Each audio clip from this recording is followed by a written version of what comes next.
ten. One look and we're on again. Hearts racing, can't pretend. This danger is what we defend. Don't stop, don't speed. We're crossing every line. Clock ticks, heartbeat. We're running out of time. Go! We're alive tonight.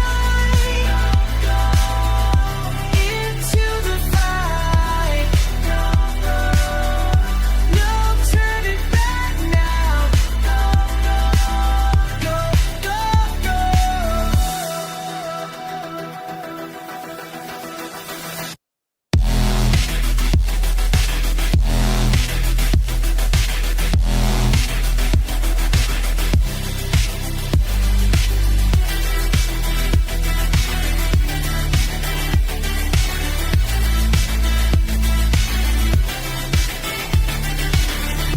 Drilling through my veins, breaking all the chains. Fast cars, rooftop lanes, dancing with the flames. Don't stop, don't speak. We're crossing every line. Clock ticks, heartbeat. We're running out of time.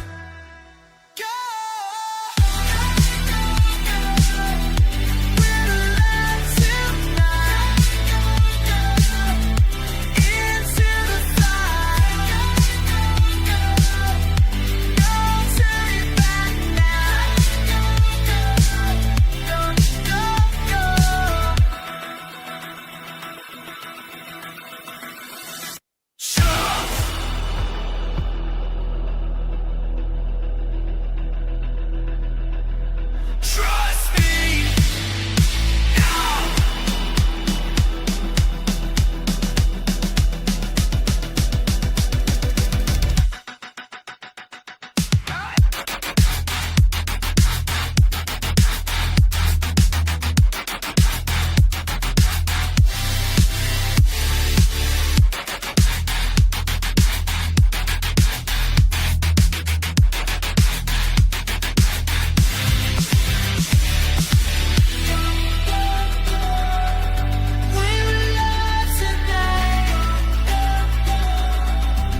Hello and welcome to the first round of the Gran Turismo Virtual Endurance Championship Finals, the VEC by Mac 25 Gaming. I am Flesh Dagger, your host and commentator for this evening's event. I'll be taking you through some of the build-up, the qualifying and the race itself this evening. We'll have a look at the previous races, have a look at the results, what's led up to tonight's first round of the finals taking place this week, and also a bit more of an in-depth look at the combo we have in store from the car, the track, the settings that have been enabled by the great Nico Romero putting these combinations together, and some of the possible strategies as well, which I've had a little drive myself today just to see how that might look, but also what points are on offer, which changes for the finals as it always does, who the contenders are, and what are the implications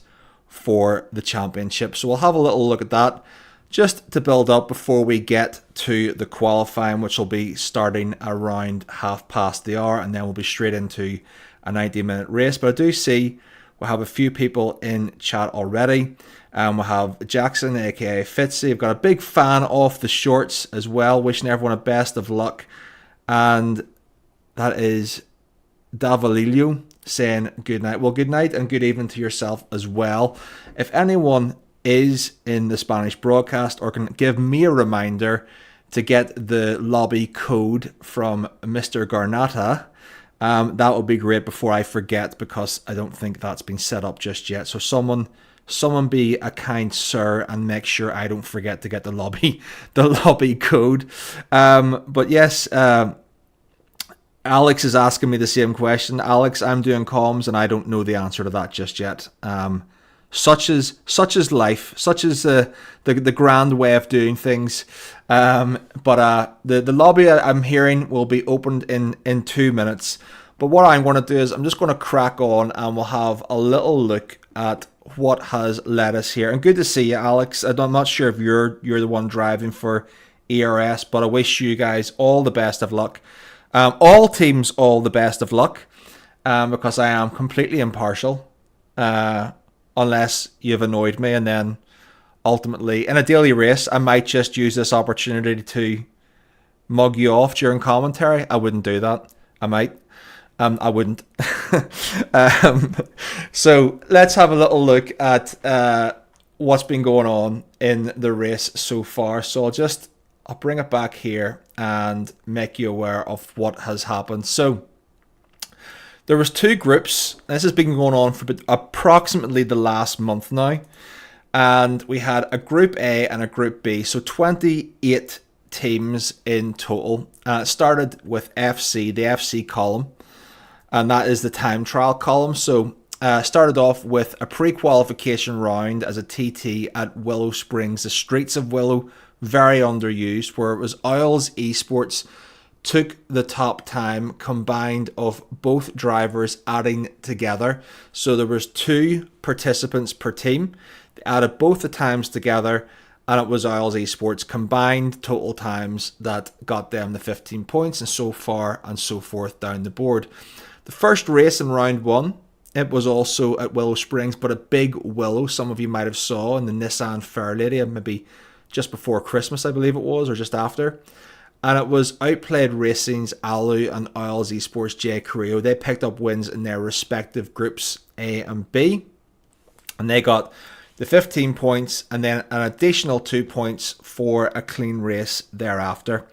Round 2 was at the Gilles Villeneuve circuit in the Corvette C5. It was Customs GT Charles and Krakenstein's Rule taking the group wins and getting Krakensteins as our points leader for the group stages. And then in round 3, it was the final round of the group stages. So 2 races again taking place at Tokyo Expressway in the Alpine A110 just last week. Wins for Thunderlights Feroz and Aliens Medi Hafidi. So you can see there in Group A, the top 7 from that group: Krakensteins, Team Monza, Vanquish Esports, Isles Esports, Thunderlights, Elite Racing Squad. We just saw Alex in a moment ago. Anexian's Racing Team, are the 7 who went through from that particular group. And if we just have a little look to see in, I believe it will be in classification Group B, it was Outplayed Racing, Customs GT, Visceral Esports, the Canadian outfit acquiring quite a few new drivers in 2026, AGT, Deluxe Esports Team, Alien Motorsport, getting a big 17 points on that last round, just pulled them right into the fray of qualification, and rounded out by G League Esport. I think that's the French outfit. Congratulations to all who took part, all 28 teams who are making these esports events possible. But we now have our general classification, and our general classification is this. So if you're having a little look, you can see the top 14 teams that will be partaking in the 2 final races this week. So we've got tonight and we have Thursday night, and both of which will be contended for 25 points for a win, down to 18, so a big gap, and so on and so forth. We'll have a little look at that in a moment. I'll just see if we can bring that up now. Yep, so you can see final phase, 25 points, 18 for second, 15, and so on and so forth. Positions 13 and 14 don't get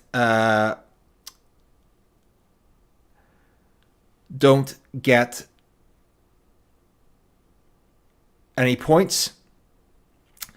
And if we have a little look here back at the classification, then you can see that what that means is for the top 8 teams or so, 25 point swing, there's 50 points on offer over the next 2 races. Then ultimately what that means is that any one of these teams can really win this. Mathematically any team can win it, but it's the top 8 teams are really in with a shout. So with that said, we will have a little look at the car and track. Just going to put myself on mute for 1 second. Give me just 1 second.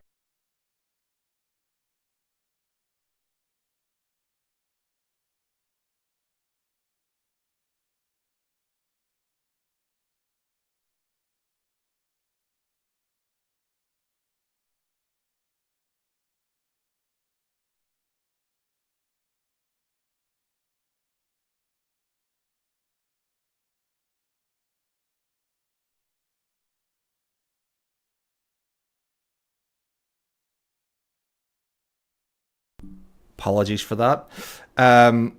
So we'll have a little look now at the car and the track. Let us know yourselves if you've any experience of this car, because I hadn't until today.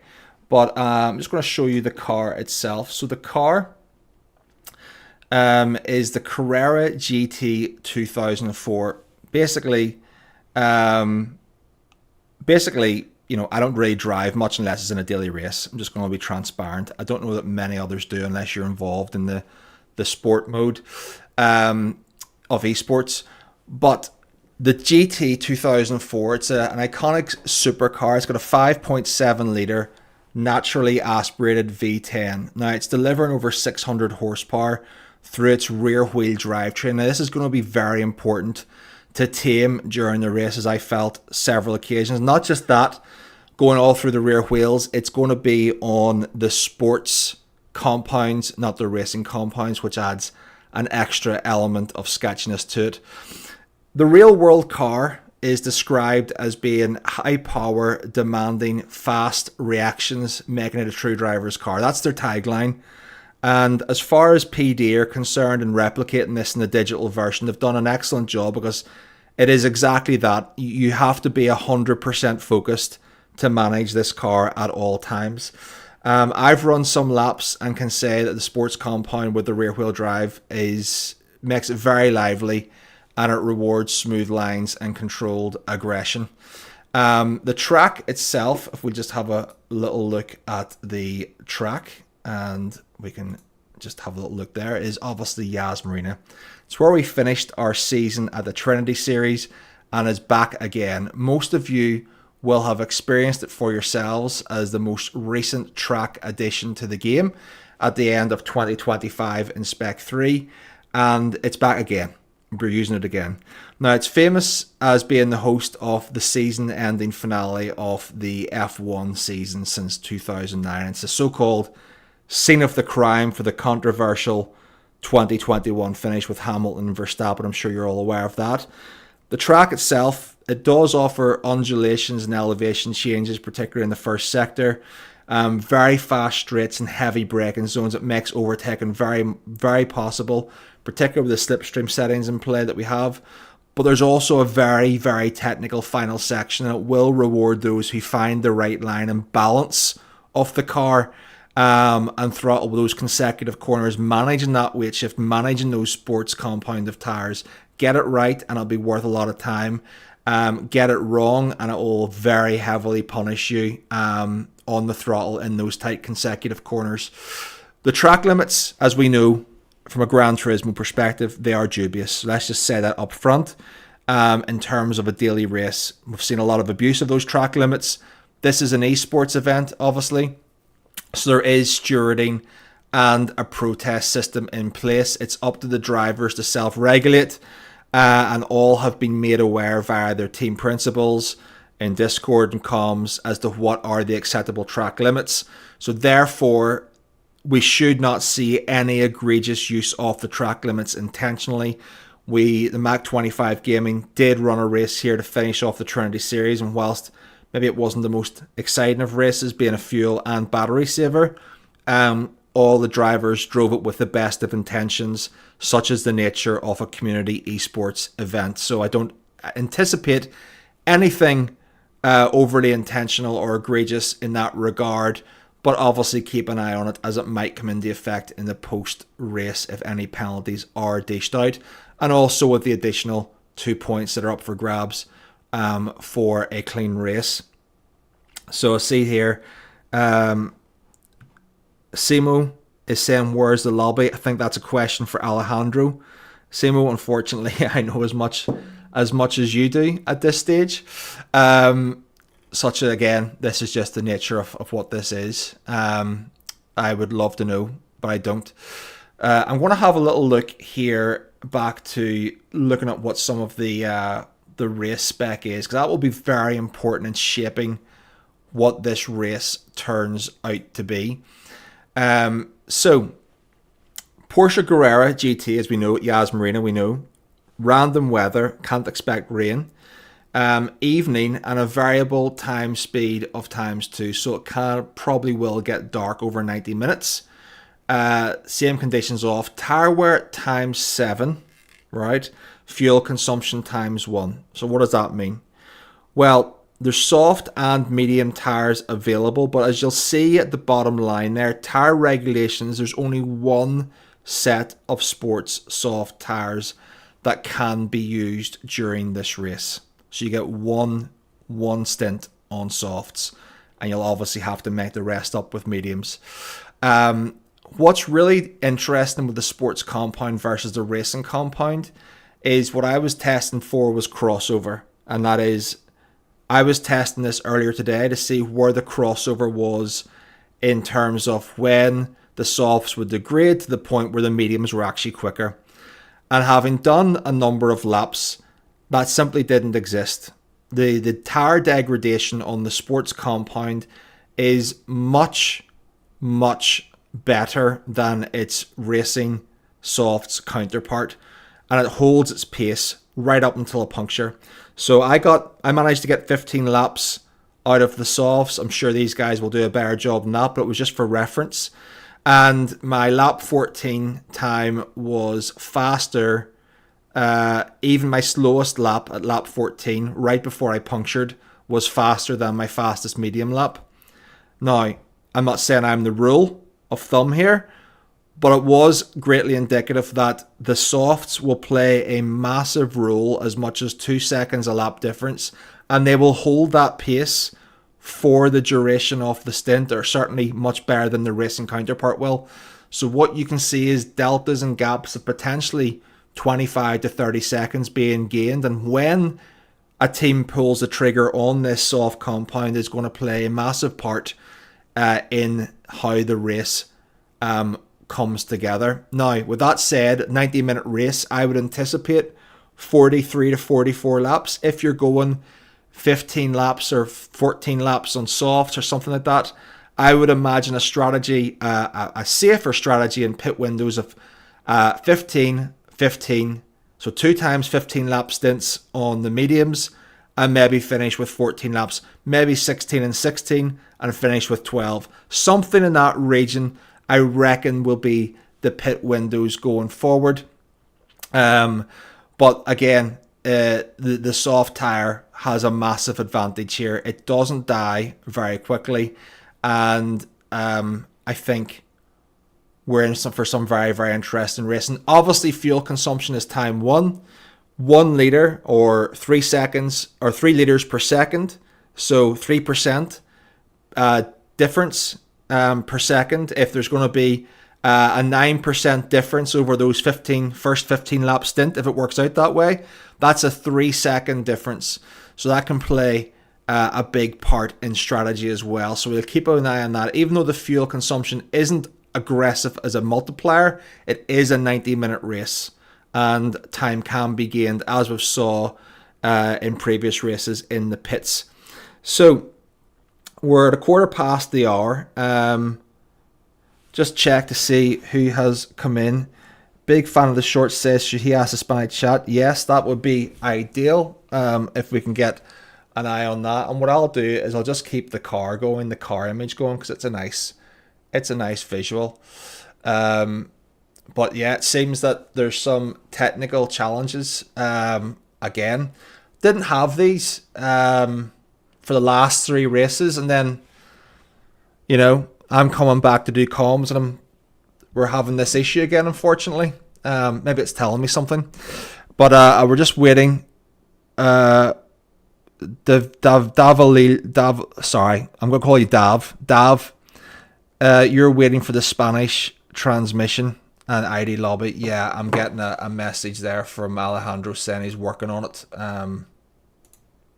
But I've nothing more to enlighten you on, unfortunately. I'm not in charge of these things. If I was, it would be working. Anyway, yeah. So 12 of you in, massive numbers. Let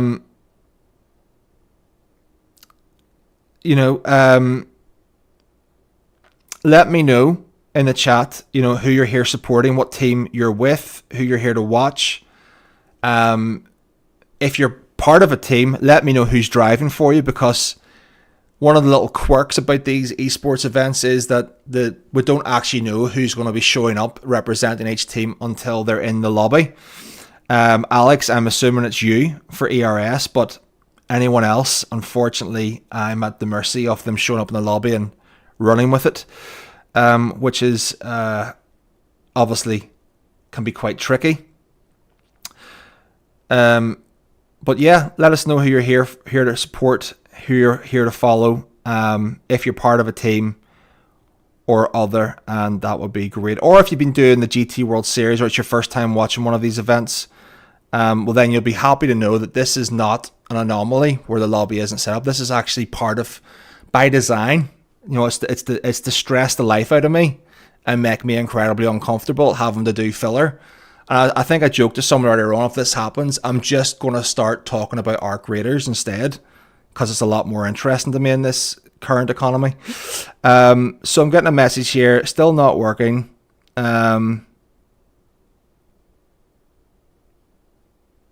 Okay.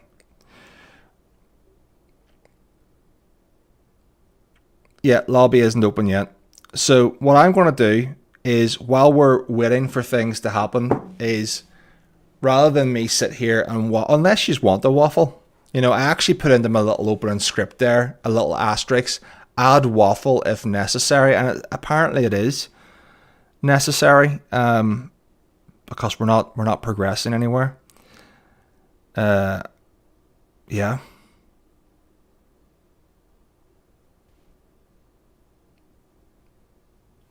I wonder, can I add some text?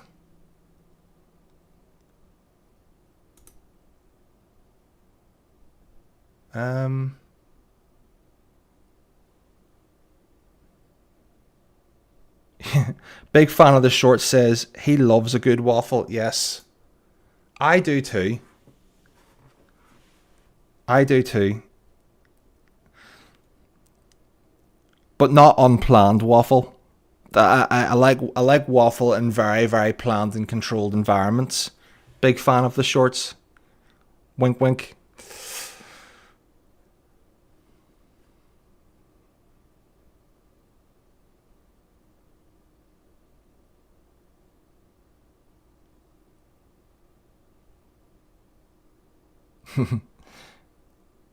Right, I'm going to put this onto the holding screen again, for the intro, just while whatever technical issues are occurring in the background can be dealt with. Because obviously we're on a schedule here, and I personally need to be wrapped up, as I'm sure some of you do, in time. So we'll see what that's looking like. Just give us a few moments, folks, and I will be back with you shortly.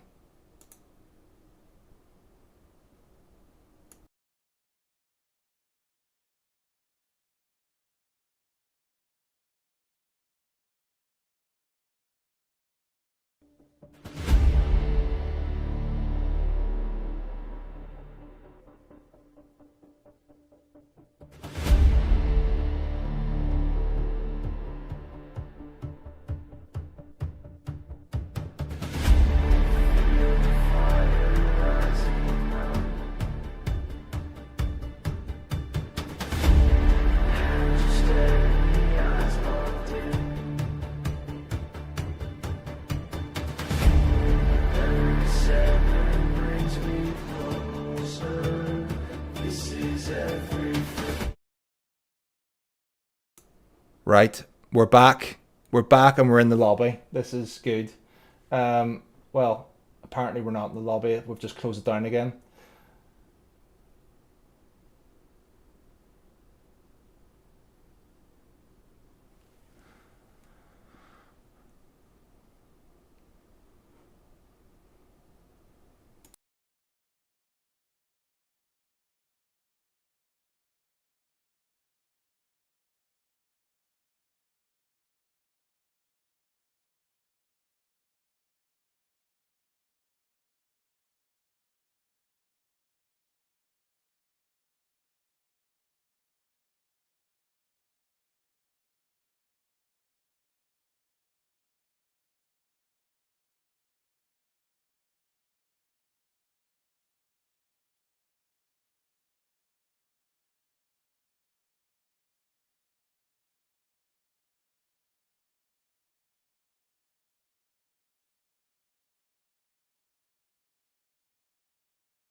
Okay, I think we're back and we're in. I think we're working.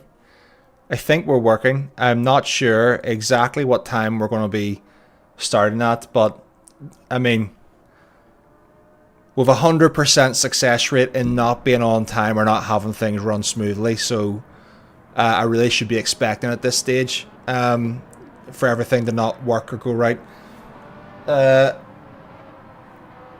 I'm not gonna hide that. I'm not gonna pretend otherwise. So let's just have a little look here.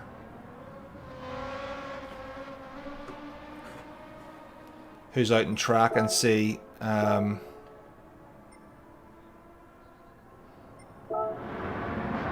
who we have.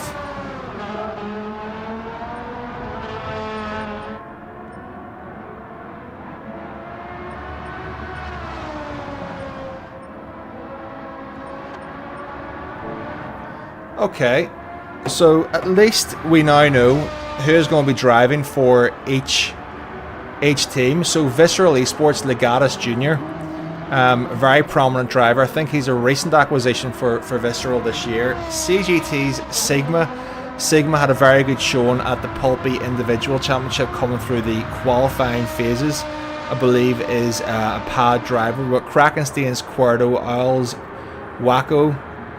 We've got the team principal of OP himself, Conti Sky. We've got Danny for Alien. And just Simo for Team Monza Racing. Simo doing some very, very good times. I think he just came off a world record quite recently at Dragon Trail Seaside. And Mumu just returned from the World Finals, World Tour driver in his own right. Stood on top of the podium on the European leg. A fantastic drive was had by Mumu at the Nordschleife, picking up his podium, taking on the two world champions in Jose Serrano and Paul Ura. We've got Peralta in P9. I don't believe that they are qualifying just yet. I think this is more of a practice warm-up. Let me just see what team he's for. Can't actually see what team he is. If any of you can help me and see what team he is on. AGT, perfect. We do have VRS's Alex. Deluxe Racing at Moray. Thunderlights is Sweet Deep. Axion Racing's Alex. And obviously myself. And it will be Alejandro doing the comms. So, can anyone confirm if this is actual qualifying has started or not? I'm hoping it hasn't, because I was told it would be starting at 22 or 7:40. So if anyone can confirm if this is actually qualifying, that would be great, because I'll be last to know, of course.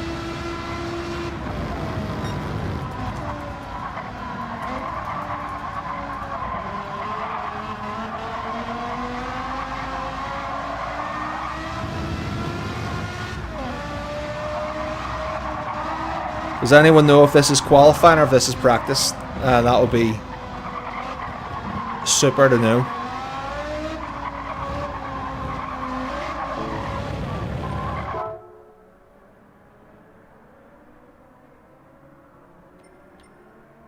Oh, we're in practice.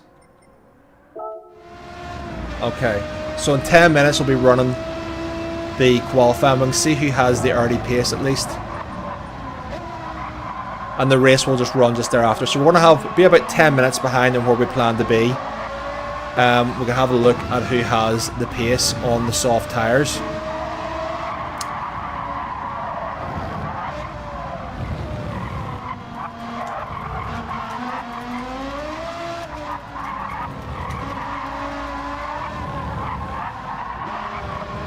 Got Matthew in from ERS, wishing best of luck. Raul Sanchez, AGT drivers, welcome in all of you. Yep, so I think we're about 10 minutes behind on where we were intended on being. We're just running alongside Cuerdo, who seems to have the pace. But yeah, this is some pretty strong pace, in fact, compared to embarrassingly compared to what I was able to do. Which view do you guys want? Do you want the TV view? have a little look at the TV view. So I had Simo in earlier on. Let's see what sort of pace Simo has. Again, this car is incredibly tricky to drive. You know, I really did not like it whenever I did my first couple of warm-up laps earlier today and jumped in for the first time. Punishes everything. You know, if you're too heavy on the brakes, your braking isn't on point, you don't get off the brakes, it's not going to turn. So you're going to experience the worst of both. You're going to experience the understeer on entry if your braking isn't good, and you're going to experience massive oversteer if your throttle inputs aren't on point and you don't treat the exits and the corners and the throttle and the torque through the rear wheel drivetrain with the respect it requires. But you can see there that Alien's Danny has done a 56.4, which is incredibly fast. Now again, this is non-fuel weight. I imagine this is them practicing for their qualifying laps that they're about to run in the next 6 or 7 minutes. But ultimately, it's a 90-minute race, so whilst qualifying, yes, is important, it gives you early track position. It allows you to choose your strategy. You know, do you want to? And I can't imagine, but I'm just going to provide these as options anyway. I imagine that everyone will start on the medium tires. I imagine that everyone will want to save their softs till the end. However, there is the counterintuitive strategy. We've seen VQS pull this off in the team's championship final at Pulpy, where they qualified in first and decided, we know that over the duration of the race that it's going to be faster to start on the harder compound. We know that starting in softs theoretically isn't as good. However, what it did do was created some nice clean air, gave them the full track, and allowed them to get the gap that they required to stay away from the madness. So does someone who qualifies towards the start of the grid decide to use those 10, 12, 15 laps of softs to get a 25, 30 second gap before dropping on to their medium stints and then just sitting in with the pack? What does it mean for strategy as to when someone uses the softs? It'll be very, very hard to avoid traffic. It'll be a lot of watching the track map. A lot of teams will be on the earpiece in party chats with them, doing the calculations as to what the likelihood time loss will be from a pit stop to ensure they do get clean air when they go on to that soft strategy. So that will be very important also, I anticipate. So 7 minutes is being suggested on the screen, which will take us to 7:40 UK time. We'll have Ian has dropped in as well. We've got Pranava. Yes, I remember you from the last race. Pranava for the Visceral Esports. Vamos Ligadas. Let's go Ligadas. Absolutely. A race will be decided in turn 1. It's the GT way. Oh, don't be saying that, Fitzy. Don't be saying that.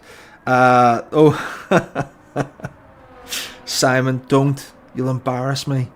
But no, it's nice to see quite a few of you, and it's nice that we're actually in the lobby having a look. Let me know what you prefer. Do you prefer to have the TV camera? Do you prefer to have bumper camera? Please direct me. And also, I'll be needing your help and support. I'm going to ask for some support from those watching, and you can see the little overlay which has round 4 Yas Marina, times 1 fuel, times 7 tires.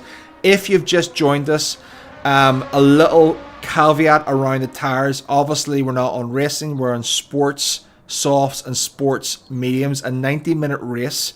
However, you've only got one set of softs to use. Okay, so one set of softs to be used at the discretion of the drivers at hand. Strategy will play a massive factor. This car does reward very, very clean, very, very delicate throttle usage. Smooth driving, smooth lines will be the order of the day. Easy on the brakes, coming off the brakes earlier, and a lot less aggression into those heavy braking zones to allow it to rotate. However, once those tires in the mediums in terms of the grip level, there's a vast difference. So whatever your thoughts are, your predispositions are, if you don't really use the sports compound of tires a lot, which I don't personally, mostly a daily racer, The difference between the softs and the mediums is massive compared to what their racing counterparts are, both in terms of grip and feel, both in terms of the understeer, under braking. Another point worth noting is there is no brake balance available in this particular car, given that it is a road car. So therefore you're not really able to protect the fronts quite so well as you would potentially with moving everything to the rear. But moving everything to the rear, being that it's a rear wheel driven car, you're wanting to protect your rears as well. Potentially what we might see is we might see a little bit of traction control being used to protect those rears from spinning up on those exits. What I also feel is another potential is we might see some higher gears being used, even though the revs will be a lot lower. We may see a lot of use of fourth gear, where ordinarily over the hot lap and in qualifying third gear might be used. We may see the fourth gear as an option because it dulls out that wheel spin, and it also excuses an additional gear shift from that manual gearbox, which does save some time. So keep an eye out for that. We'll just go back into spectator mode again, and we'll keep an eye on everything on the track whenever we get the notification. I believe we'll be starting around about 3 minutes time. The car will be fun on sports softs. It is quite a fun car, Ian. I did not love it when I did my first couple of laps, but it became more enjoyable. The more laps I did, the more comfortable I did. It was one of those cars that annoys you to begin with because it really exposes just absolutely how washed you are. And the multitude of skill issues that you possess. So I will say that. But then you get a little bit of a handle on it and you go, this is actually quite fun. I mean, for example, you really can hold a drift in this. I see Lewis is coming in as well. Welcome in, Lewis. Yes, I'll be doing both the final races this week. Good to see you. You might be racing that as well. Well, good luck on that. That'll be a challenging race, potentially a penalty fest. Jack Balding in. Great to see Jack in. Jack has shown great form this season already. Really happy to see how well you're doing, Jack, and wish you the best of luck with the rest of the season. Thanks very much for coming in, and likewise Lewis, putting his best foot forward in a very tough couple of rounds opener for quite a lot of people. We're not going to get into the length and breadth and depth of point systems and whatever else. That's another conversation. All we can say is that these particular drivers, there's no manipulation of points. They're here in merit. They're here representing their teams, and it's all to play for. So this is the general classification as it stands. Krakensteins in P1 outplayed P2. You can see 52, 51, 49, and so on and so forth. The top half of the field are really in a battle here for the points. 25 points on offer for the win, 18 second. 15 third, and so on and so forth. So for the next two races, that's 50 points available across both races, which means this is really all to play for. Okay, any one of these drivers, G League currently in 14th position, but did qualify through the group stages. Theoretically and mathematically, anyone can win. Certainly, you're looking at the top 7 or 8 teams as having some real potential for the championship. But 25 points on offer tonight should make this a very, very interesting challenge in itself. So I believe we're going to be getting ready to start, say, 1 minute warning. So we've got the 1 minute warning for the qualifying. And again, whilst qualifying is important for giving that track position, for giving that strategy, remember, it's not one of those things where you always want to be leading, particularly over a longer race, particularly where there's potentially fuel saving involved. Now, what we don't want to see is a very negative race, and we just have to call it how we saw it. The last time we were racing here, which was the finals of the Trinity Series, one strategy trumped all, which was a very, very aggressive fuel saver, both fuel, tyres and battery, which meant we had drivers going up the straights at 75% throttle to harvest battery. We don't want to see that, and it wasn't a lot going on. but there will be an element of fuel saving to maybe get a jump in the pits potentially, so keep an eye for that. We've got Boosie in. Welcome in. Boosie is saying, come on, Sigma. Who have we got there as well?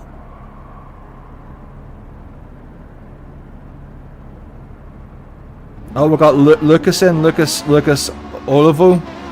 Good to see you, man. Thanks for coming in. Thank you all for coming in and supporting this event, whatever stream you want to watch. Again, I know some of you have dropped in since we have gone over some of the strategy. We can talk about track limits. Track limits, as we know, are a bit of a bomb site in this track under daily race conditions. However, all the teams via their team principals and managers have been made aware of what the track limits entail. They have to self-regulate and self-police. There will be obviously an esports event will be have adjudicators and will be obviously open for protests after the fact. So I think we've got Legatus leading us out now. We'll go on with Legatus and potentially give him the first lap. 10 minutes qualifying, won't show on the screen, so just keep an eye on the bottom left there. That will be our timer, and for the 90-minute race, the bottom left will be the one that we go by. So yes, best of luck to everyone. We're hoping to see what sort of times can be put in under the pressure. Remember, I believe as standard for Mach 25 gaming, you can't really come back into the pits during your qualification or your qualifying is over, so you have to just keep going and do your best and get your best laps in early. So on board with Legatus, Alex, we've got a few others there. I'm not really too sure who Nico is driving for. Let's get a little look at that car.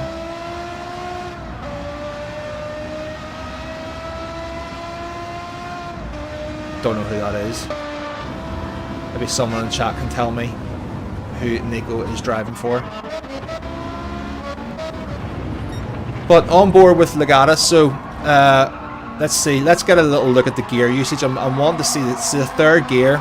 Yeah, the third gear is probably, out of that corner, is probably the best, but it wouldn't surprise me to see fourth being used in the race. Because it really does protect the rears, and we're going to see a great effort. I mean, I know it goes without saying, most of us do drive in Group 4 and Group 3 week in, week out. So we don't really, what I'm really trying to get across is just how challenging of a car and what a different challenge this presents to the drivers. I want you to understand that the skill level on show here is substantially higher than that from a daily race, in having to learn this car, learn its handling, learn its characteristics, and see what can be done. A lot of coasting. Look at that, very delicate in the throttle, just trying to keep all of that energy, all of that torque going in a forward motion. You see, even hovering at 90%. Minimalising the tire squeal. Tire squeal, it sounds impressive, it sounds good, making the rear talk to you, it all looks very impressive, but this is going to be, as I said, about smooth, controlled, delicate lines and treating this car with respect. As a road car with 600 horsepower, it's not a track car. It's certainly a supercar, but it's all going through the rear, and you feel every bit of that. You feel every bit of that exiting some of these corners and exiting across multiple traction surfaces, including the curbs and the tarmac. You can see they're opening up for that nice wide line to get on the third gear and just push out, not running up the wheels. Get a little look at these split times. We saw 56.4 being done by the Kraken's driver. We're going to let Legatus bring us out. We'll have a little look at the Sector 2 split on what gear, 12.689. So as a reference point for a Sector 2 split, we can see that looks like holding a very narrow line in third gear, hugging the curb, in fact, which really isn't what we expect to see. We do expect to see go a little bit deeper and take that later apex, but preferring to get the entry speed and carry it through the corner and hug that inside line. Second gear, this is where it can be very, very tricky and very punishing. You can see the mixture of second to third gear. You can see making that rear, you can make the rear talk to you, can make it get a little bit of action. You can actually control that to get some rotation, because you have to overcorrect for the understeer. This car will kill you in both ways. It will understeer into the corner, it will oversteer out of it. So there's a lot to manage. A 57.1, not awful, not terrible. I think that he will believe he can do a lot better, but he's got one on the board there. So we go on board with Sigma. Quarto is coming in at 56.8, the first driver in the 56s, and Mumu will go on board with Mumu for his second lap and see what Mumu can do. The World Tour driver and current points leader for Nissan in the EMEA region. Representing VQS, really in the last couple of years, Mumu has come into his own as a very, very experienced driver within these esports events. Despite his relatively younger age, he is a very experienced driver within the esports scene, having been around since 14-15 and really displaying World Tour level pace since around the age of about 16, coming into qualifying last year in one of the best qualifying performances that we've seen in EMEA to take it to the world champion in Mehdi Hafidi. Mehdi doing a great job this season, really with some more additional motivation. Had a win at the last round at the Tokyo Expressway for Alien to give them the 17 points, really to help them qualify for this final event. But ultimately himself is doing a great job in the GT World Series this season for Volkswagen in the Beetle of all things. So great to see Mehdi back, motivated and on full form again. So let's see where Mumu is and see that he's going to catch up to Alex. Potentially, I believe that Slipstream is on in qualifying, unfortunately. Now, is that a benefit or is that a detriment in the corners? I'm not too sure, but let's see where Mumu can bring this back for his second lap. I'm not even sure. Well, in fact, I am sure they definitely won't be stopping to change tyres, like you will see if you watch the GT World Series or watch your favourite streamer. You'll see they'll go out, they'll do an opening lap, do an out lap, they'll do a flying lap, tyre degradation is on, and then they'll go back to the pits and they'll start another lap. That isn't available under MAC 25 gaming rules, and unfortunately for Mumu, he hasn't quite hooked that one up, the very, very punishing final sector. But it is Quarto in the lead, setting the standard with a 56.8, very close about Aliens Danny and Legatus 57, followed by Mumu. Sigma in P5, we've got just Simo in P6 and Perlita in P7. Potentially there must be a different set of rules for this event than we had for the Trinity series, because apparently you can change your tires, which will be interesting.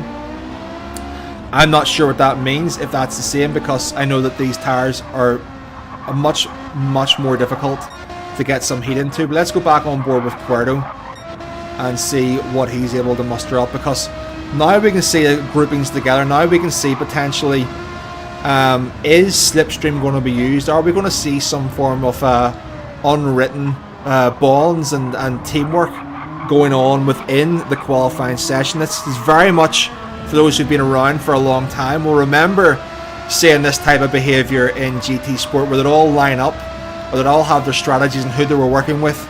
It's very reminiscent of days gone by in these esports events, because I'm not too sure if you can remove the slipstream from the qualifying, but I'm sure that potentially Quarto will like to probably prefer to have some sort of clean air, but who knows, we'll have a little look and see anyway. But I would say, you know, certainly in the top half of the field in qualifying, not too much of a panic is going to set in. You know, this is not a 12 lap race on hards only, daily race C, where, you know, 8 positions is absolutely massive over 12 laps.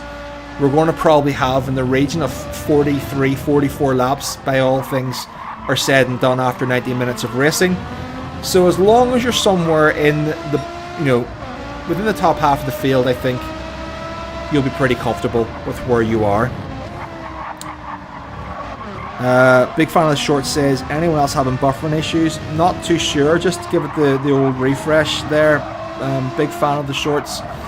Hopefully that works out for you, but I don't know, I'm not seeing any on my end anyway. So let's see what this sector 1 is for Quarto.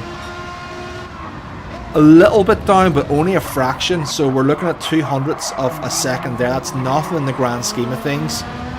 You can see they're respecting the track limits. You're getting the 2 tires onto the curbstones. It's nice to see these drivers are giving the track limits the respect. This is, you know, everyone is racing in good faith, self-policing, not taking liberties with the track limits. Everyone wants a fair and good race, and I think we've seen that a lot. Coasting across the curb and getting on early to third, carrying it. Look at the getting that rear out, but straightening it up to carry the speed. Now, has that helped him or hindered him? Let's see where he is in sector 2. Is he getting potentially a little bit of slip down the straight from the car ahead of him? I'm not too sure, but we'll see now. He's lost a little bit more time, so he's going to need a very aggressive final sector, this very technical sector. You can see much more of a natural line going a little bit deeper and bringing it back in, but carrying out in third up to fourth with the short shift, carrying it through into the final section in and around the hotel, going very wide there. It's very easy to do because that natural angle of coming into that corner, you're coming into, it's a very, very odd corner, you're coming into a braking zone on a corner, on an apex. So your actual braking zone, and obviously with these cars, the more the car is more of a road car, then it's particularly with this type of car, when you're on the brakes and steering in, you're going to cause a lot of understeer. So it's a very, very tricky car to get right, but they're bringing over their final laps now. It does look like Cuerdo is going to get it unless anyone else is able to pull in an outstanding lap. I don't know that anyone is on a push lap at the moment. I think Conti is potentially on his lap, but Cuerdo with a 56.8 seems to have gotten the job done, but Conti does seem to be pushing here. He does appear to be on his lap. I'm not sure what the split's going to be, but we will get a little look here, and Ligadas has picked up a penalty, so he's not going to be improving from where he is. It's going to be Conti bringing it through for the OP. The OP team manager showing up for the first of our final races in the VEC Mac 25 game, and the first of our final races. 25 points available for the winner, a 7-point delta. What's it going to be for Conti Sky as he brings it over the line? Will he improve? It's not an improvement. Unfortunately, the tire wear in those last laps, it becomes a lot less likely to improve. But as it stands, it looks like that is going to be our grid order. I don't know that anyone else has improved or on a lap. It does not appear to be. I think everyone has finished as it stands. So, qualifying in the books. Any shocks, any surprises? We saw the early pace from Cuerdo just in the practice. We saw that he has the pace here. I believe it was Cuerdo who showed up on this track for Krakensteins at the Trinity Series and won the event. Will he be able to do it again, or will we see contention from Aliens Danny, Sigma of CGT, Mumu in P4? He'll be comfortable in P4. He'll be able to run his strategy. Conti in P5 and Ligadas Jr. in P6 for Visceral Owls. Team in P7, so top half of the grid. Axion's Alex, just Simo. I imagine he will have preferred to have been a little higher. And we got Nico Matic. I'm not really too sure what team he is representing at the moment. If someone wants to let me know in the chat, that would be great. Good to see you, Finley. Hope you're keeping well. Had a good Christmas and New Year, and you are enjoying life, young man. Good to see you in. But that is our grid order. I think we're going to have about 2 minutes and then the race will start. Remember, just a reminder, so times 7 on the tire wear, times 1 on the fuel. Not a large multiplier number, but over 90 minutes on longer stints of maybe 25 to 30 minutes each per stint. That can be quite significant still in the pits if you are managing the fuel, if you are short shifting, if you are using the higher gears, if you are protecting the tires. To get those jumps in the pit lane, to get that track position. What's it going to look like? When are these teams with only one set of soft tires available to them, only one stint each? Normally, when myself and Finley were doing Pulpy, we had someone in our ear a producer in the form of the great Mr. Alf, keeping us abreast of what was going on in the Pulpy region and what was happening on track. I don't have that availability to me now, so I might need your help to keep on top of 14 different cars as to who's pitted, when they're pitting, and help me work my way through that. I'd be much appreciated. But I'll be very, very surprised to see someone starting on the softs. But could Cuerdo prove us wrong? Could one of these front runners make the decision that they, in fact, are going to start on the softs and get the early gap? That would be very interesting. Big difference in pace in the softs and the mediums. But there isn't a great deal of degradation in the softs as you would feel from the racing equivalent. So I think we're going to get ready. I think I've missed a race once before. I don't want to do that, but I'm hoping that we'll get ourselves onto the grid for this start in the first of our final races. The VEC Mach 25 Gaming at Yas Marina in the Porsche Carrera GT 2004. This could be an absolute outstanding race. There is a strategy available that I haven't talked about because I talked about a particular strategy last time. I'm not saying it was my influence, but everyone did it. And it was the last strategy I wanted to see as a commentator. So there is a particular strategy available, and we'll maybe see someone going for it. I hope not. I think we'll have a better race if that particular strategy isn't deployed. If any of you can guess what that strategy is, let us know. But I am anticipating somewhere in around 2 stints on the mediums, approximately 15 laps, a lap either side. Here we go. And we're going to stay with Cuerdo. They're getting ready on the line. Yas Marina, round 4, 25 points on offer as we hit the 3rd light, 4th light, and that 5th light. And it's away they go. Cuerdo on the outside line with Danny on the inside, getting away very, very strong. Is he going to look for that move on the first corner? Will he settle and filter in? It is Cuerdo who gets away clean. They're all going to filter in. We don't want a race to be won in the first quarter, but it certainly can be lost. I think they all know, they all have the maturity, they all have the understanding. We've got one car going wide, that this is a 90-minute race. Keep an eye on the clock on the bottom left-hand side. That will let you know, and it runs very, very close to how the game runs. But it's Cuerdo away nice and clean. Danny in P2, Sigma in P3 as we enter into the first hairpin onto the back straight. A little bit of movement in the back. We've got Nico is up into P6. Through some of that chaos from P12, I believe he started in. We've got the Isles driver in P7 and the Gaddis in P5. Mumu holding it tight in P4. And a little bit of a gap, but I'm wondering what Cuerdo is going to do in relation to getting away clean. And we have Danny just going in deep again, not able to get off the brakes, going a bit too hot, and with this weak slipstream in play, and he's just missed his braking point all the way down to P6 from a P2. Disastrous for the alien driver, but that is the nature of this car. I was saying before it's incredibly difficult and punishing if you don't get your braking right. You cannot just get the trail braking aggressively. You have to get off the brakes to make this car turn. Again, we have Sigma. I think he's a pad driver for Customs GT. Is off to a very good start. But it looks to me, as we just work through our way through the field, we do have one driver. I did have a driver on the softs. That's where the aggressive start has come from the young Croatian in Nico. I need to keep an eye on him as he works his way through the field.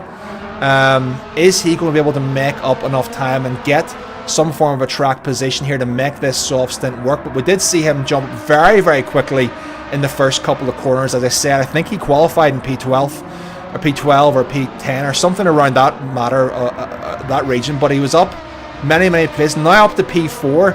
I think the rest of these drivers ahead will probably get the idea that he's on the softs. I don't imagine anyone is going to put up much resistance this early on to a soft runner. They will all have their own strategies in mind. Want to keep an eye on how they're shifting, how they're holding the throttle, where their shifting points are, what gears they're using out of corners. Are they going to be a little more conservative. We talked about using the third gear, which is probably the optimum for torque and acceleration, but is the fourth gear going to be used to exit some of these corners, because it will reduce a shift, which obviously in a manual gearbox can cost time, but it will also protect the rears and give that drive along these straights. But it's Cuerdo from Sigma, again, 4/10. Mumu is holding third place. I think Nico had a little look up the inside, but thought better of it. As we're on lap 2 now, Sigma getting all sorts of sideways here. I can see potentially a move being done. I don't think Mumu will make much of a fight. Let's keep a little eye on this one. Nico has picked up a half-second penalty. That's absolutely devastating for this early soft strategy run to get himself in the position. That's not what he wanted to see. And you can see the alternate lines being taken. We saw that in qualifying. In this particular corner, some are preferring to hold the inside line and push out. Some are preferring to go deep, take that late apex with a V shape to it. But it is Mumu in P3. We've got a little bit of a gap opening up here. Almost a second between P4 and P5 with Nico Matic. Looking at the inside there, I'm not sure he's going to want to do too much, but he's going all sorts of sideways there. He's going to be chewing up those soft tyres. And Mumu is not going to be given an inch here. He is going to be wanting to ensure that his race doesn't get impacted and he does not lose the slipstream. But that's a very aggressive move from Nico there to get up and go out the outside. I think Mumu will concede this one, knowing that he's on softs and knowing that this driver will now in fact be taking a penalty. But what does that mean for Mumu? Will Mumu be able to retain and hold slip to Sigma and Cuerdo in P1 and P2 as we enter into lap 3 of this race? Not much changing at the front in terms of the front order. A little bit of a gap open between P4 and P5, but the man in the move is the young Croatian Nico Matic in P3, moving through the field on the soft compound of tyres. Only one set of softs can be used, but I'm not sure if he will treat this as a success in this run so far. He's going to look down the inside. I imagine he's going to make a move. He is going to make the move now. He knows he's probably going to lose all these positions that he's gained and be back behind Mumu. It's just a case of how far back he ends up having served this half-second penalty at the penalty line, and what does that mean for him having to do this all over again in terms of track position and time lost. Track position is going to cost him probably more time than the penalty itself. But as it stands, Cuerdo P1, Nico P2, Sigma P3, Mumu P4, and Ligatas just fallen 1.2 seconds off the back. It seems to be a little bit of fragmentation is coming into effect. But what does that mean in terms of fuel? What does that mean in terms of tyres? Who's doing the saving? And how will that come together and converge as the strategies come together later on in the race? But we do have that gap opening up as it stands. I want to see, can Nico get through? Nico, again, he's very, very aggressive on these soft tyres. I'm not sure how many laps he's going to get out of them, but I imagine at lap 4, I'm just going to move my overlay. I'm going to move this overlay a little bit just out of the way here. I think that's probably better, so you can see the lap and the position of the driver that we're on. But you know, we're 4 laps into the race. You know, he's still giving slipstream to the medium runners. I'm not here to criticize. I'm just wondering how successful of an endeavor this is for him. But stranger things have happened. You know, is the play here to go out and get to the front, get away from the mid-pack chaos, not accept his fate as a medium runner and also ran, but try and do something different? You know, if you don't have many options available to you at the back of the pack, try something different, and that's exactly what he's trying to do. He's probably going to be clear after this chicane. I imagine he'll be pretty close to clearing the slipstream, leaving Cuerdo, Sigma and Mumu to run their own race, who we'll focus on. But we'll just keep an eye on 2-second gap at this stage. We'll keep an eye on Cuerdo and Sigma. Mumu, little bit of a gap open to Mumu. A penalty behind from Ligatas, not what he wanted with the second gap as it stood. That's going to open that gap right up to 1.5. Mumu tailing off the back, but again, he's going to have his own strategy. He will be thinking the long haul for this race. What does it mean for him? Coasting along, protecting the tyres. How long of a stint does he want to go on? What is the strategy that he is currently running? How is he shifting his gears? What is he doing in terms of managing fuel? If we have a little look, I think pretty much they're all pretty equal as it stands right now, but you know, those percentages can mean seconds in the pit lane. So yeah, I think a pretty controlled race so far from our three leaders. I'm going to call our leaders Sigma, Cuerdo and Mumu. On track position, Nico Matic in P1, the Croatian, has opened that gap to 3 seconds, but I really think he's probably going to be wanting to get, for the next 10 laps, probably about a 2-second gap per lap on that soft compound of tyre. We've talked earlier how the soft compound in the soft sports compound is substantially faster than the medium compound compared to its racing softs and racing medium counterparts. However, it also degrades substantially slower, and its performance degradation is slower, so it holds its pace for almost the entirety of the stint before a puncture somewhere around lap 15 under racing conditions. So I don't see anyone making any form of aggressive moves or lunges, but it seems that gap has opened, you know, right up there with Legatas at 1.1, 1.2. Danny behind again, closing out the top 6. ERS's Alex, unfortunately 4 seconds off the pace, a penalty behind for Perlita. Conti has been caught up on that somehow. I don't know what has happened to Conti. Started in P5, a good showing in qualifying, but it appears that there's been some form of activity or something has caused the pack to split.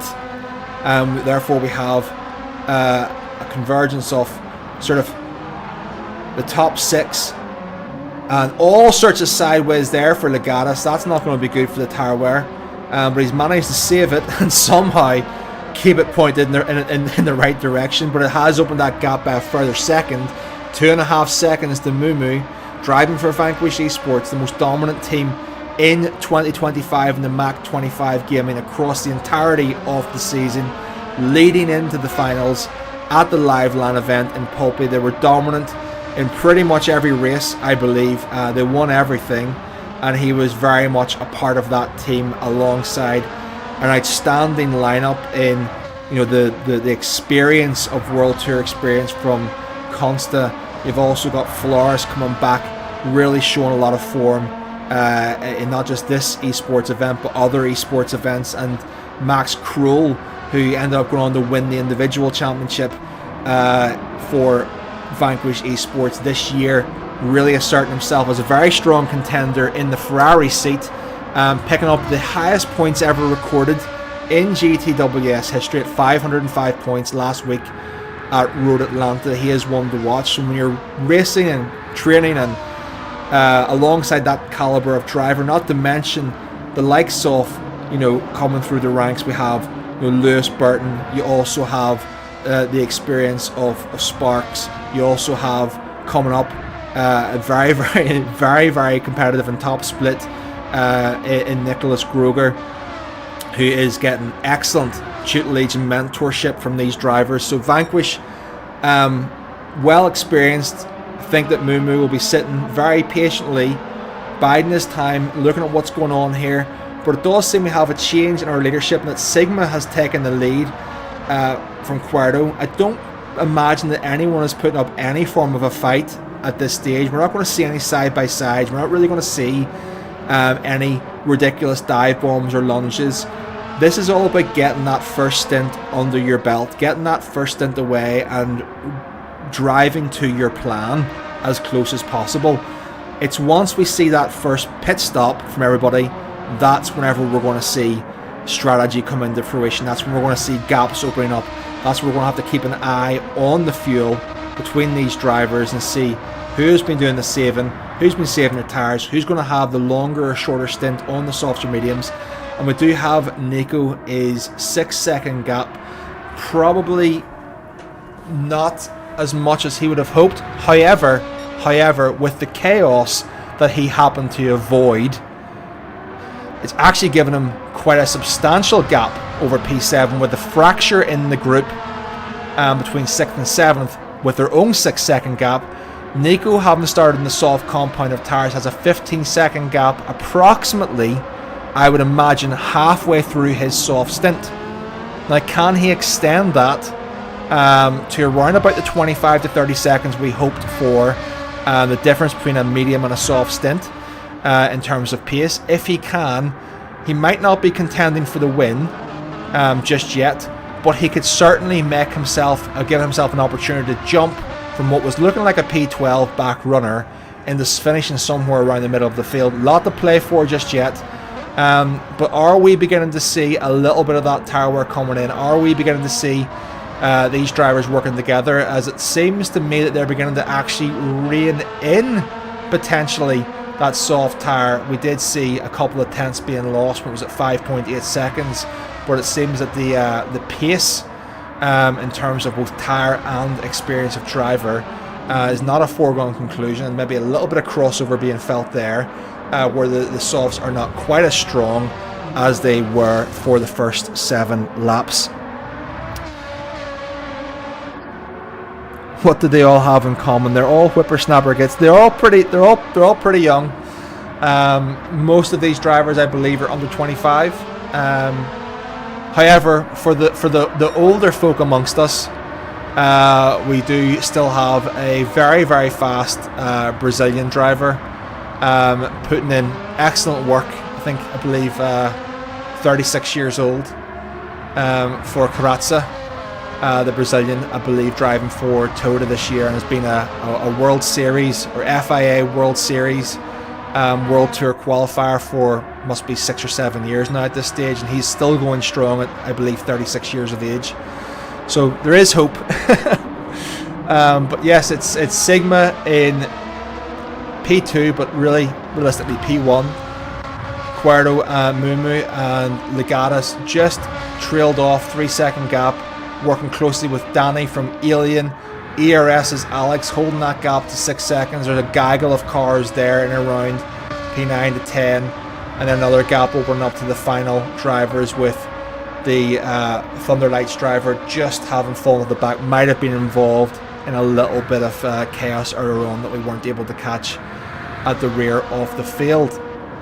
But if there are any particular battles you want to focus on, there are any particular drivers you want to keep an eye on, I'm just going to keep it in the middle here, because again, I don't perceive that we're going to have much battling going on in this first stint. I do believe it will be predominantly very, how would I put it, collaborative until this first pit window, which I anticipate, if they're on the strategies I think they're on, will be a pit stop somewhere around lap 15, maybe lap 14, maybe lap 16, maybe extend a little bit longer, something similar again in the mediums, and then finishing on about 12 to 14 laps on the softs. That's my anticipation. That's what I believe would be a very ideal strategy to happen.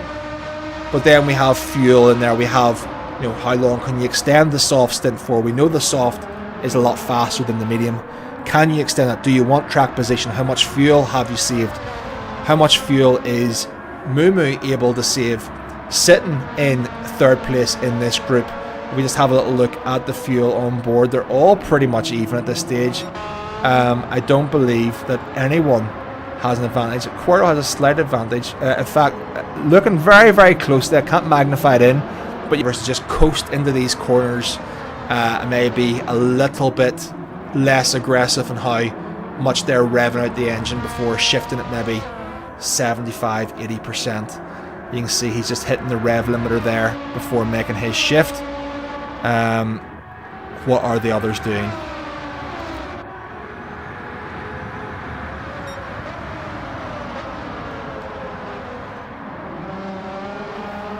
So 9 laps is underway so far. Our lap 9 is almost completed for our first of our 2 final races this week. I believe that will bring us to about 20% of the race completion. Totally understand if you don't want to stick around for the entirety of the race. These races do tend to have a bit of a lull in them and then come together once all of the strategies do converge. I do think it'll be interesting in about, like I said, 5 or 6 laps time to see what the strategies are and keep an eye into what is happening with these, because we're talking about, you know, a 3-second gap here. Again, this is not a daily race. These races actually do have strategy involved in them, and therefore tire saving and fuel saving can play a part. 3 seconds is only a 9% difference. At 3% or 3 litres per second, that a gap like that can be made up in the pits. Not a problem at all.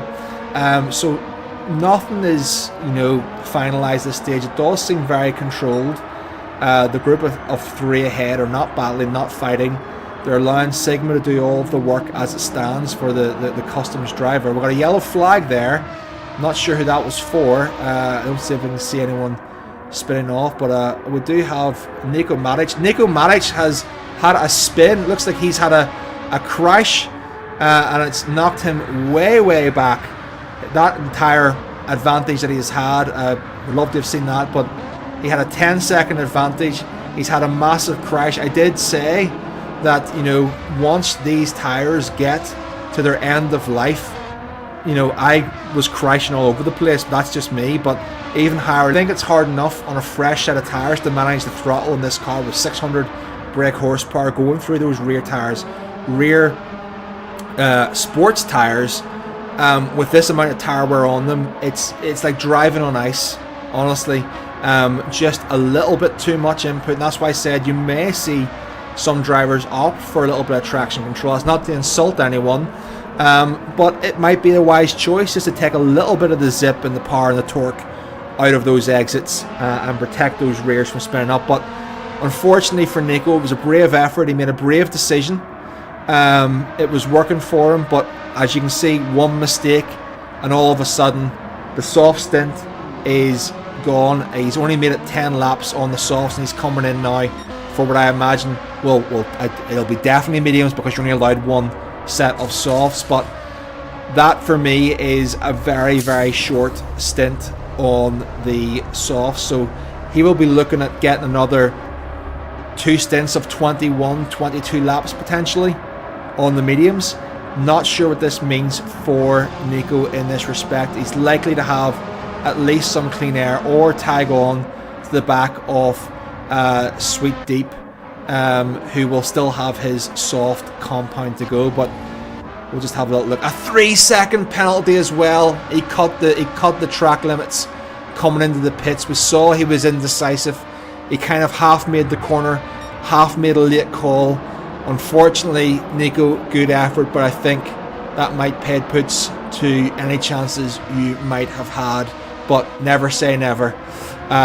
We'll move our way back through the field to the leading group, which is obviously Sigma, Cuerdo and Mumu. 2.5 second gap to Danny now. That was sitting at 3 seconds if you recall. And we'll just sit on board with Mumu and the drivers involved. And again, Sigma's doing some excellent pace here. We'll have a little look at the tires to see how they're doing. Sigma has worn his tires the most. You can see there that Mumu is the best on tires. I know it's a small amount, but you know, in terms of tire wear, it's almost in reverse order. The worst tires are Sigma, a little bit better for Cuerdo, and the best are for Mumu, sitting in P3, managing those tires, managing his entry into the corner, managing his steering inputs. As you can see, he's not going full lock. Just keep a look at that red dot on the screen with these tires. You can see very gentle, ensuring he's not going all the way to the edge. He's just holding it. And again, this car a little bit there because he's got a bit of shape for the final corner to keep himself within the track limits, because they are self-policing. But for the most part, they will be looking to protect those tires. So what sort of a strategy does Mumu have in mind? Are they all going to be on the same strategy? Are they all going to be looking for 15 and 14 or something in that range? Or have they got a different plan altogether that I haven't even thought of? Maybe something a little bit less aggressive, maybe a 20, maybe an 18 and an 8, for example, in terms of 2 medium stints. and a shorter stint on the softs if they feel that there's going to be a lot of degradation there. Also, on the final stint, what has to be factored into account is how long does the actual race go? Making that judgment call on your fuel, making that judgment call on your tyres. With the nature of these races being that they are endurance races, they're based upon time and not a set number of laps. That is something to factor into play as well, as to how do you judge and gauge that. I think we're going to see that in the pits in the next few laps also. Yes, Jackson just picked that up there now. He did spin, very easy to do, not criticising. I did it many times. Like I said, I did one stint in the softs myself in practice, and I spun the car 3 times in that one session alone, in 15 laps. So great credit to these drivers. I know they're making it look very easy. The best of the best make some very difficult things look very, very easy, and these 3 at the front are making this look incredibly easy. But that gap to P4 and 5 is closing down. We see Danny and Legatus working together, a little bit of bump drafting potentially to bring themselves back in. 2.6 seconds in the grand scheme of things, with another, what have we got, 90-minute race, 25 minutes has passed, gives us 65 minutes left, over an hour of racing left to go, and at least a couple of pit stops. 2.5 seconds is nothing. You could really say it's a 5-way battle. P6 Conti, 7 seconds adrift. It's quite a lot of time to pick up, but you know, a man of his caliber can do something special. We've seen that anyone can spin at any given time. There's nothing to say that any of these drivers at the front are home and safe. Far from it. As these tyres begin to degrade, particularly in the rears, keep an eye on the exits out of this, particularly out of the chicane. You've got an elevation change, you've got a very tight corner, you're going to cross over a curb, a sausage curb, and you're going to be exiting under throttle and torque across 2 surfaces. It's very, very tricky, very, very tricky as we go through now. When we get on board, we'll just go on board with Danny and get a little look at what he's doing here. You can see across the curb, the his curb, exiting in 3rd gear, or sorry, 2nd gear, I think. You know, that's interesting.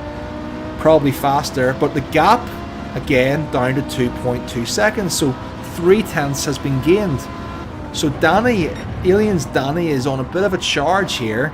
You know, we're not saying he's eating the field up alive or anything, but that was 3 seconds, and the gain 0.7 on these drivers ahead is quite substantial now at 0.8. So he's doing something very well in terms of being able to close that gap up and bring himself and Legatus back in there. I think we're going to sit on board with Danny, because look at the pace he's delivering now on that medium tyre. He's just taken another 0.4 out of them.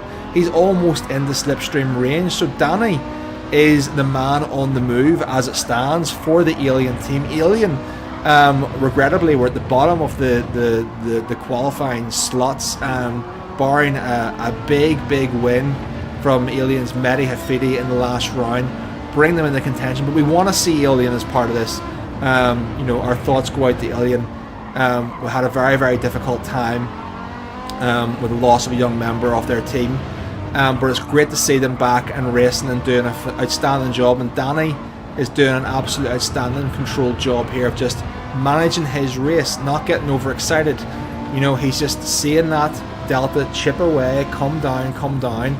But what does that mean for Mumu? Mumu is the one who will see that gap coming down. Cuerdo and Sigma, they don't know what's going on. They don't know that gap is coming down to P4 and Danny and Legatus.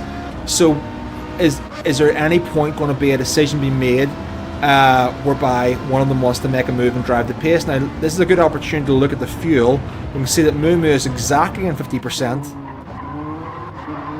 Tad more than Sigma, who has been leading the race. Danny on the same, Legatus on the same. Not a great deal of fuel saving being done.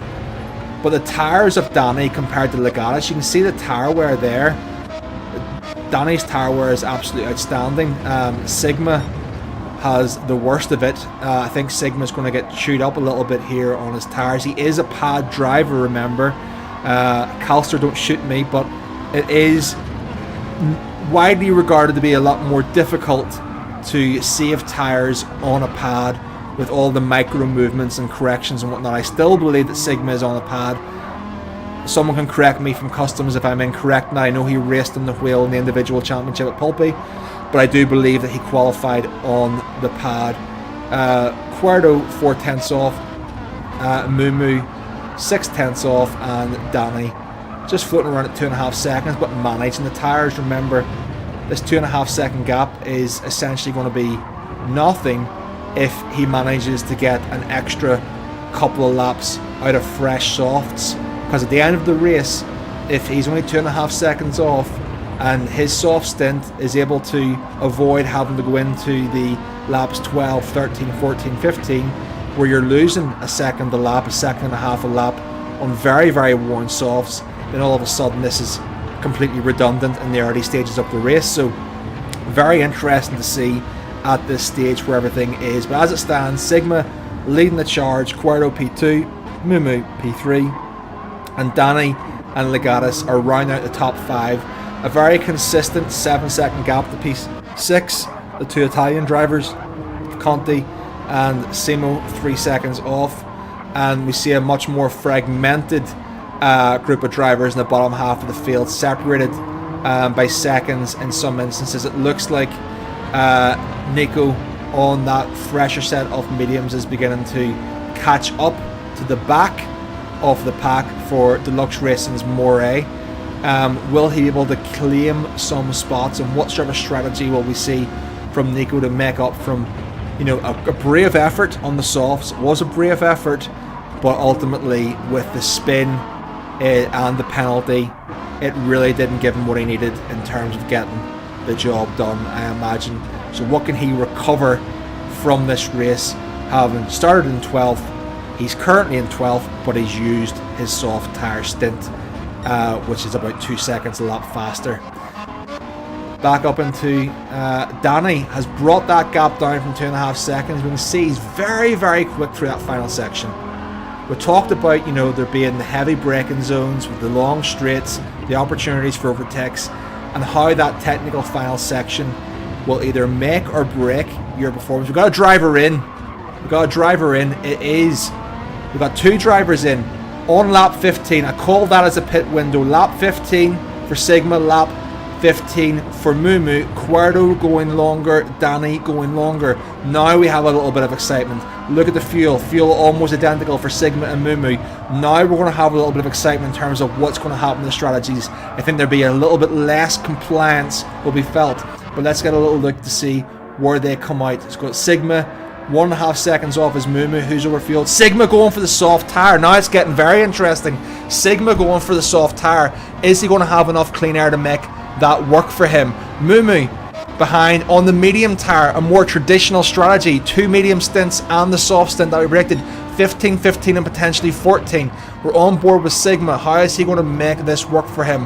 How is he going to get it past the driver ahead? You can see the red dot. Have a little look in the top right hand side of your screen. You can see there's only 1 driver ahead of him, and then a whole heap of clean air to P3, with P3, P2 and P1 still to come in and make their pit. That will give Sigma the entirety of clean air. This could be an absolute stroke of genius for him to ensure he gets clean air for his soft stint. So Sigma on the softs, I imagine we'll see some form of ascend coming in to make best use of these soft tyres in the technical section. I don't yet, given the indicator there saying on you go, Simo, absolute gentleman, knows that he's on a different strategy, knows that he's on a different race, not looking to get involved. They're all doing their own race here, all managing things, but this is going to get very, very interesting.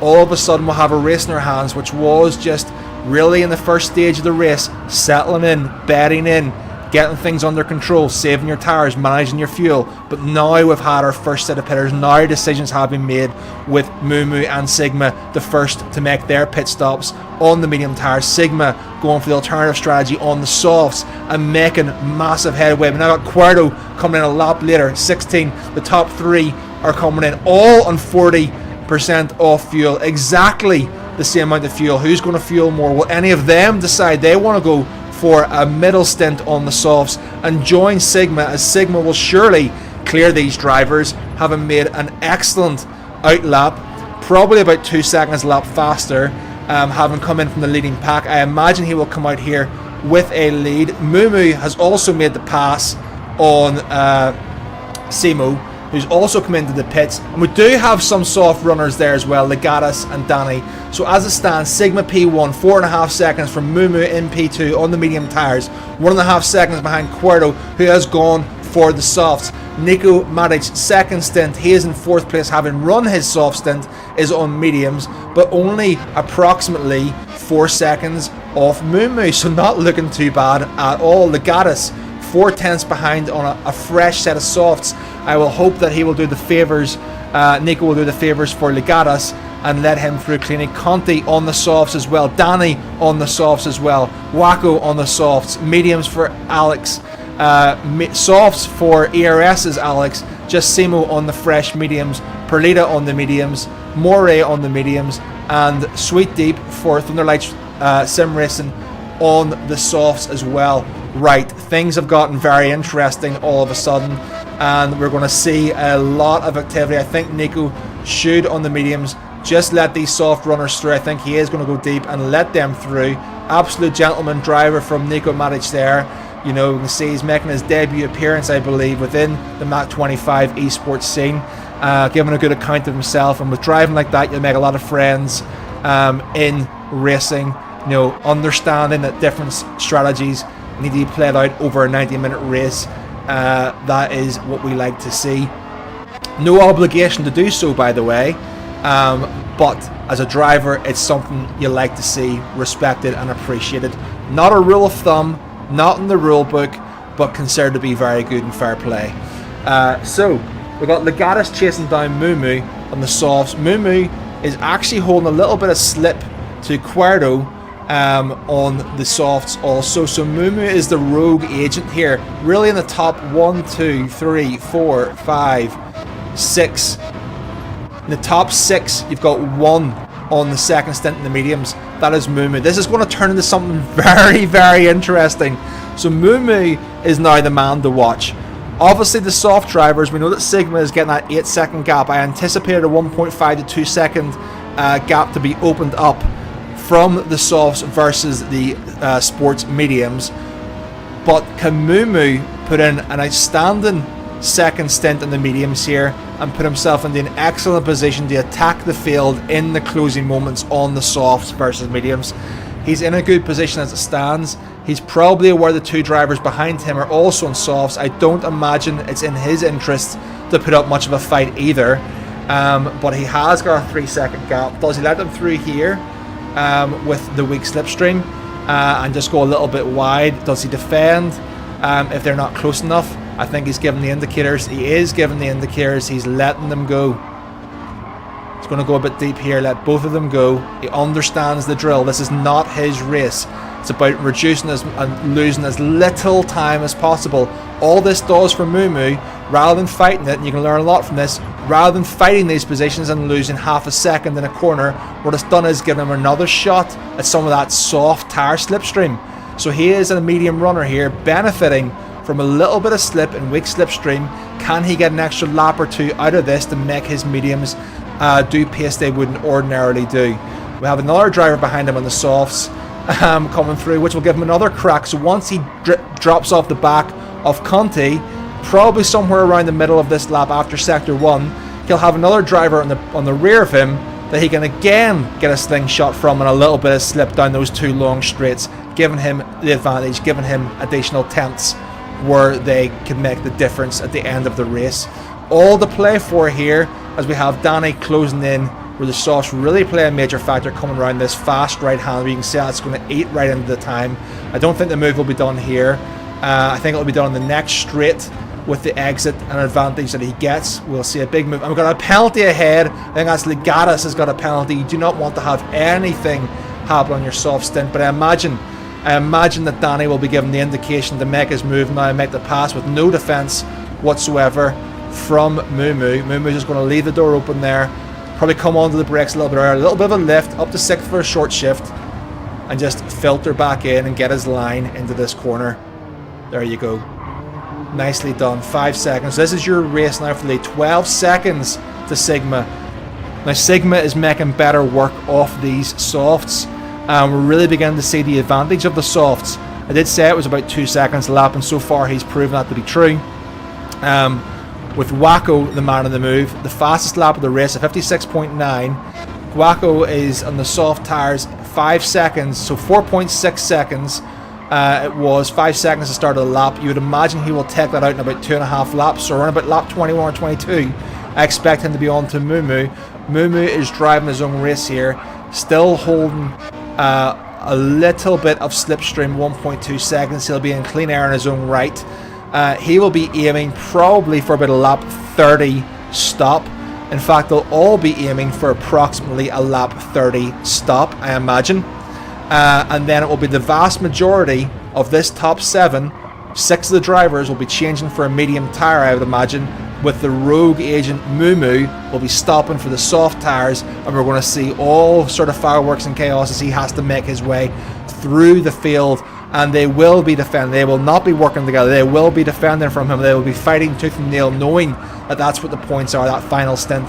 This is the middle stint. This is the middle chapter of the story as we develop in this race. On lap 20, 38 minutes, 39 minutes, almost 50% way through this race as we enter it. And Mumu is doing his fastest lap off the race as it stands. We see that Waco, since we last checked on him, 2.9 seconds.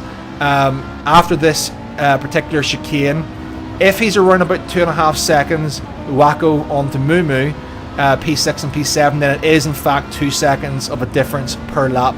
So keep that in mind for the softs. We did say softs were about 2 seconds faster, but they hold their pace.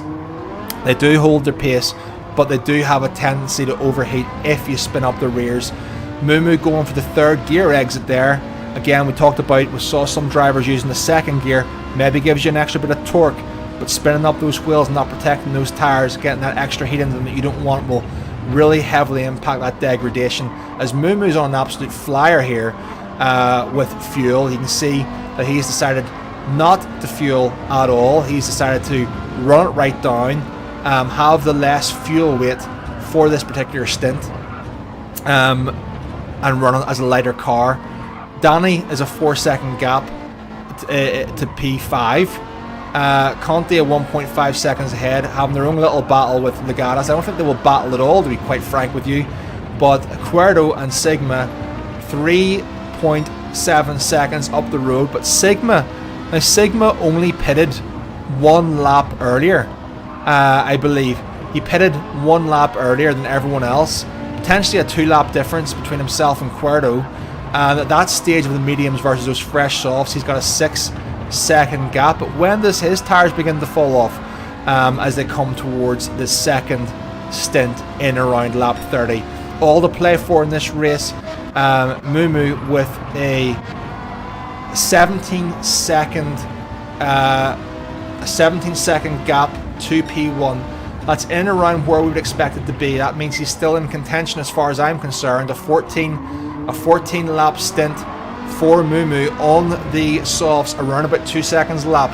As long as he's coming into that pit lane with no more than about a 28 to 30 second gap to P1, he'll be feeling at least he's well within the range of a win and pushing on those softs.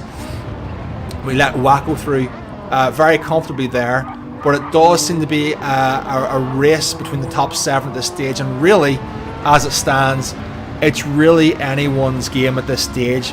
I think that really on paper, I would have to say that the race is between Sigma, Cuerdo and Mumu, all in different strategies. The 3 drivers we saw lead for 14-15 laps in a group of 3 with Sigma from the lead. He came in first for the earlier stop on the soft tyres. That gap come down a little bit more.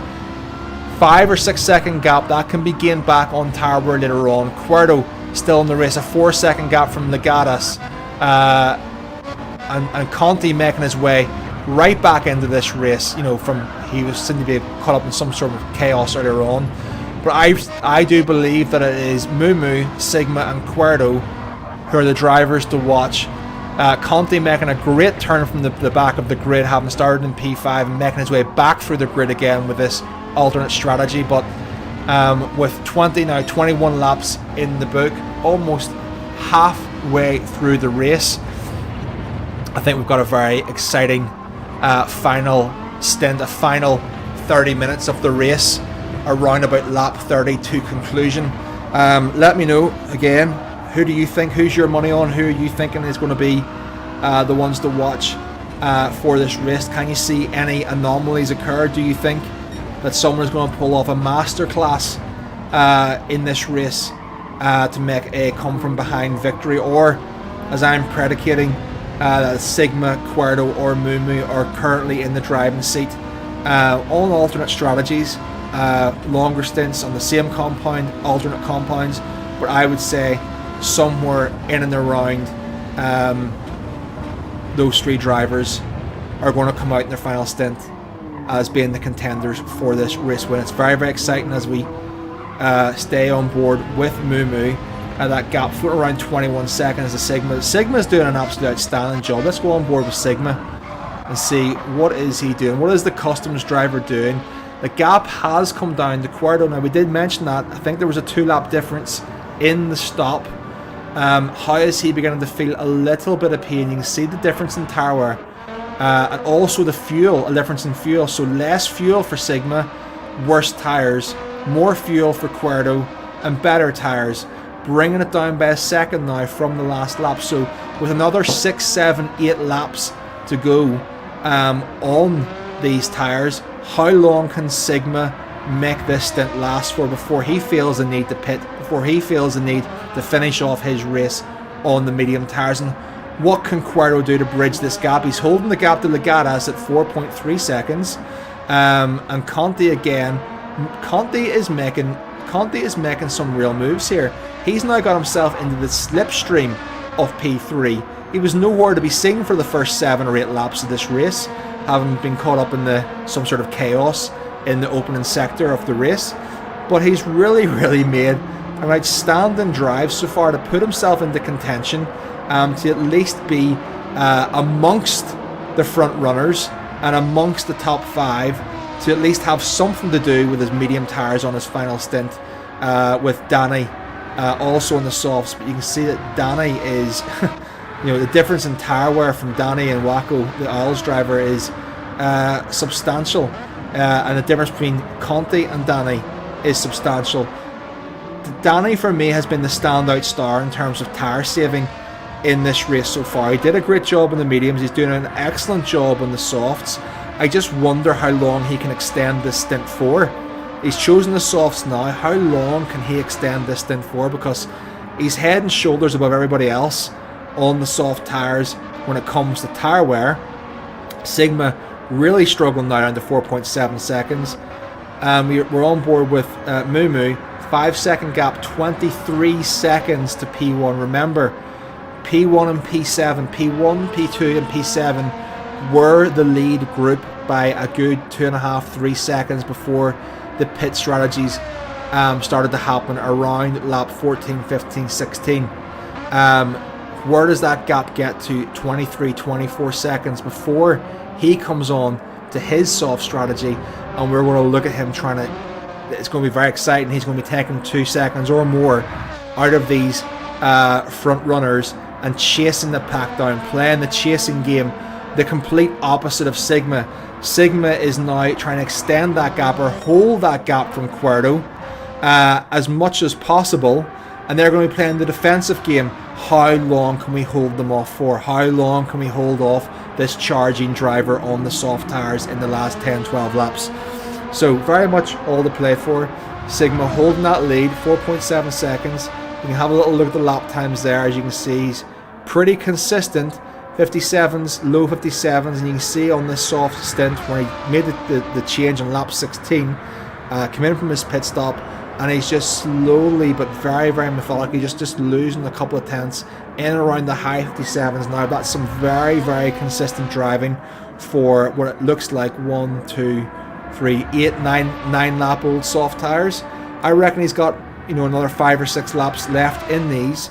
But what can Cuerdo do? Cuerdo with a penalty, that's done no good for his strategy whatsoever. Also, in and around the 57s, but he's been holding the low 57s, hence gaining the time on Sigma. But unfortunately, that half-second penalty, all that time gained, he's now back to 5 seconds where he was 3 or 4 laps ago. Looking at Legatus, looking at Conti, same gap.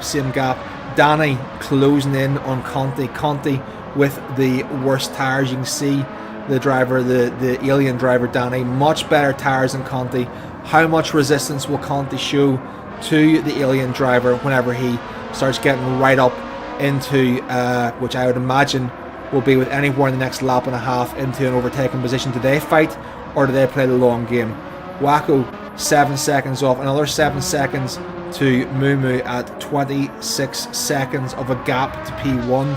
That gap is looking quite large at this stage, but what does that mean in terms of fuel? How much time will be saved in the pit stop for himself?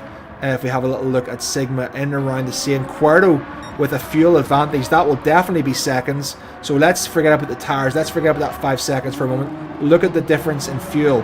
That's easily 3 or 4 seconds to be had, potentially 3 seconds to be had in the pits. Legatus again, Conti really pushing on the fuel. Danny with very good fuel and very good tires, down to 8 tenths. Waco a little bit under fueled. Mumu right on point with his fuel. He's doing a very, very good job. Slowly losing the time at 27 seconds. Again, if it hits around 30 seconds, that's where things get probably, you know, in the danger zone, where he might not be able to make up a 30-second gap to the leaders. 30 seconds would be considerable to make up. That would be 2 seconds a lap over 15 laps, and retaining that pace for the duration of the stint. So I'm very interested to see, is he going to lose any more time? Are the mediums and the softs now beginning to have some form of a crossover, where the delta is a lot similar? But you can see in terms of Mumu's lap times there, low 2-minute flats, very consistent, low 2 minutes the whole way through the stint, which compared to the likes of Cuerdo, low 57. So potentially not even a 2-second difference in time per lap, potentially a 3-second difference in time. And if it is a 3-second difference in time gained on the soft mediums, let's even call it 2.5 seconds, then all of a sudden you have 40 seconds being able to be made up across a 14 lap stint. So it is very, very interesting. Got Fitzy is saying something about the fuel there. I don't know what exactly. Fuel seems to last about an hour. We may see 1 stops. I can't see it. I can't see that happening now that people have gone to softs. There was a strategy that I saw as a potential, which was the one I did not want to happen because it would have made a very boring race, is where the fuel by default churns away at about 3.5% a lap, which means if you fuel save, you can get 30 laps potentially out of the mediums. With a very, very aggressive fuel saving, you could have done a 1-stop. I was wondering, did anyone have that in their mind? It would be incredibly aggressive to do so, but it was possible. It was possible based on what I tested. I just didn't want to mention it because it wasn't the race I wanted to see. To be quite frank with you, I think we saw enough fuel saving and battery saving the last time we were at Yas Marina, and this is proven to be a much more interesting race the way this is unfolding, with the alternative strategies, the difference in tire wear, the difference in fuel, the groups coming together, the alternate attempts, having a look at the deltas to see who can make up the time. Looking at Mumu now at 30 seconds, he's going to be pretty comfortable. I think if he's somewhere around 35 seconds by the time he's looking to pit. And ERS's Alex is approaching on the soft tire again. Can't see much of a fight from Mumu. He'll just want to get this done as easy as possible and lose as little time as possible. Thinking the long game, thinking 26 laps into approximately 43-44 lap race. 52 minutes gone of this 90-minute Virtual Endurance Championship Finals race. 25 points up for grabs in this championship. 2 races this week will decide it. I think on the final straight he will let Alex go potentially, because Alex has closed that gap in incredibly quick, and it does nothing for Mumu to defend this. I imagine he will open the door and let him past. No defense whatsoever, and yes, as you can see, opens the door. The experience, this is how these drivers drive with each other. It's the best way to do it. There's no rule against it. Mumu could have defended, and I have no doubt we will see some outstandingly aggressive defenses and side-by-sides in these closing 10 laps, from lap 36, 37 to lap 40, 43, 44. But now is not the time for it, and you can see exactly what it looks like to play the long game, with Mumu again down these straights getting the advantage of that slipstream, having used the slipstream from P1 to P7, being able to use that slipstream advantage to get pace that he wouldn't otherwise have had in this weak slipstream race. What's that gap going to open to now? Keeping the gap at just shy of half a second. We can move our way on up through the race with Danny 8/10 now off Conti with very worn tyres. Conti should be looking to come in pretty soon now for his soft stint. That's looking like probably about an 17, 18 lap. I think Conti's going to come in. He's going all sorts of sideways there. He's on worn tyres. He's close to the rim. He's needing fuel. I think that Conti will be coming in right now. I'd be surprised if he goes for another lap. And he is going for another lap, my goodness. He is extending it one more lap. Why not? Good for him. Danny is closing up to 6/10.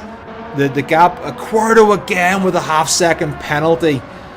Again, it's a second half-second penalty. Just as he's making the gains that he needs, he's getting these half-second penalties, which are costing him well in excess of a second. I would suggest 1.25 seconds is lost minimum from these half-second penalties on the long straight. That's two of them.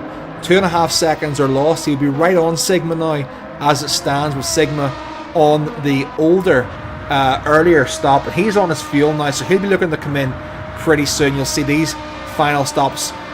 Does Quarto go for a slightly longer run here to have the fresher mediums, or does he decide to come in and join him also? Who knows? Legatas there, 3.6 seconds off on the limit of fuel.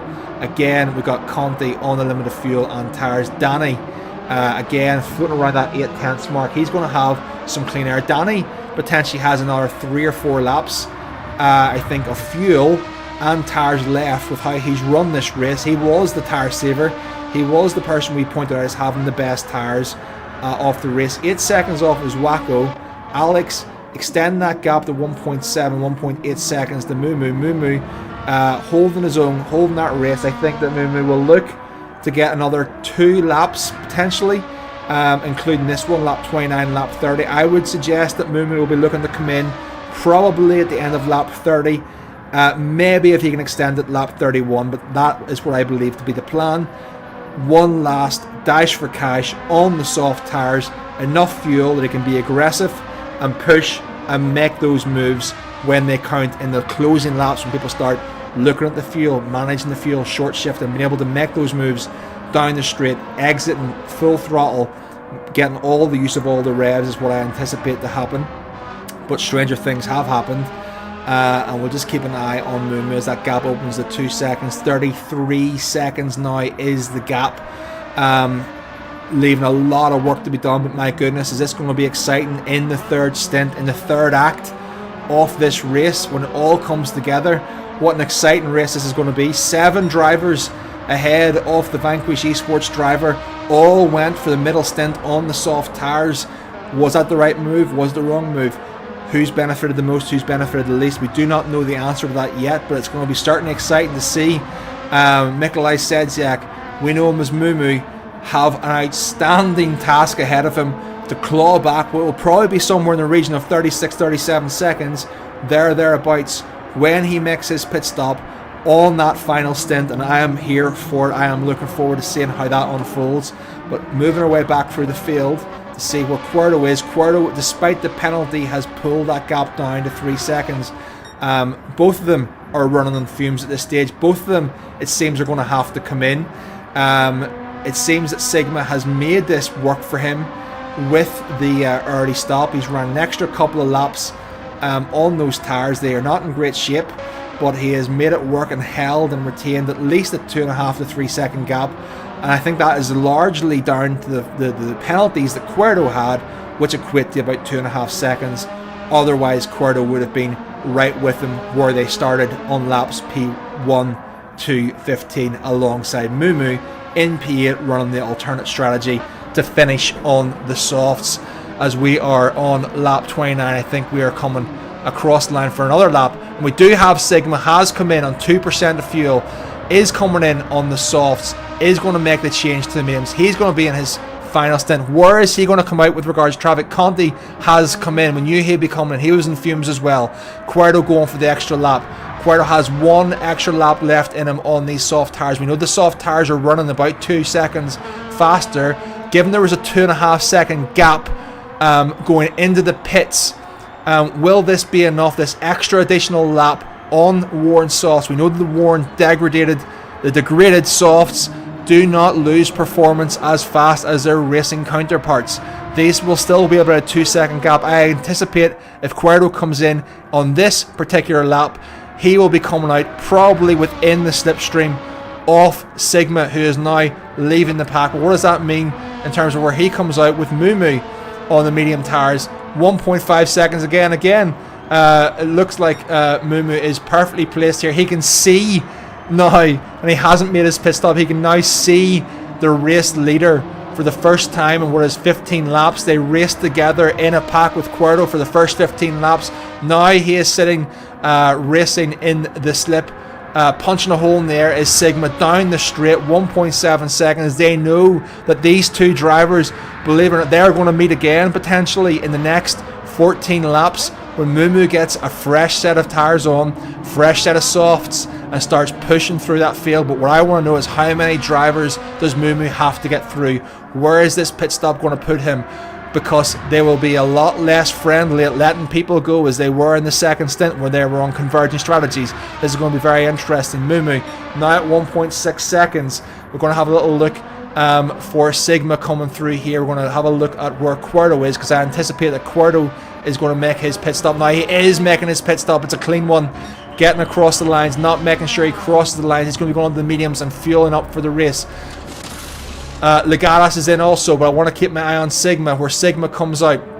Sigma coming through that final sector with Mumu into. Mumu should be going into for his pit stop also. We anticipate he will be around about 35 seconds, somewhere in that region, off P1 when he's made his stop. And how many drivers does he have to make his way through? You can see Mumu is coming in for his pit stop, nice and clean and easy, does it, no 3 second penalties there. Let's keep an eye on Sigma.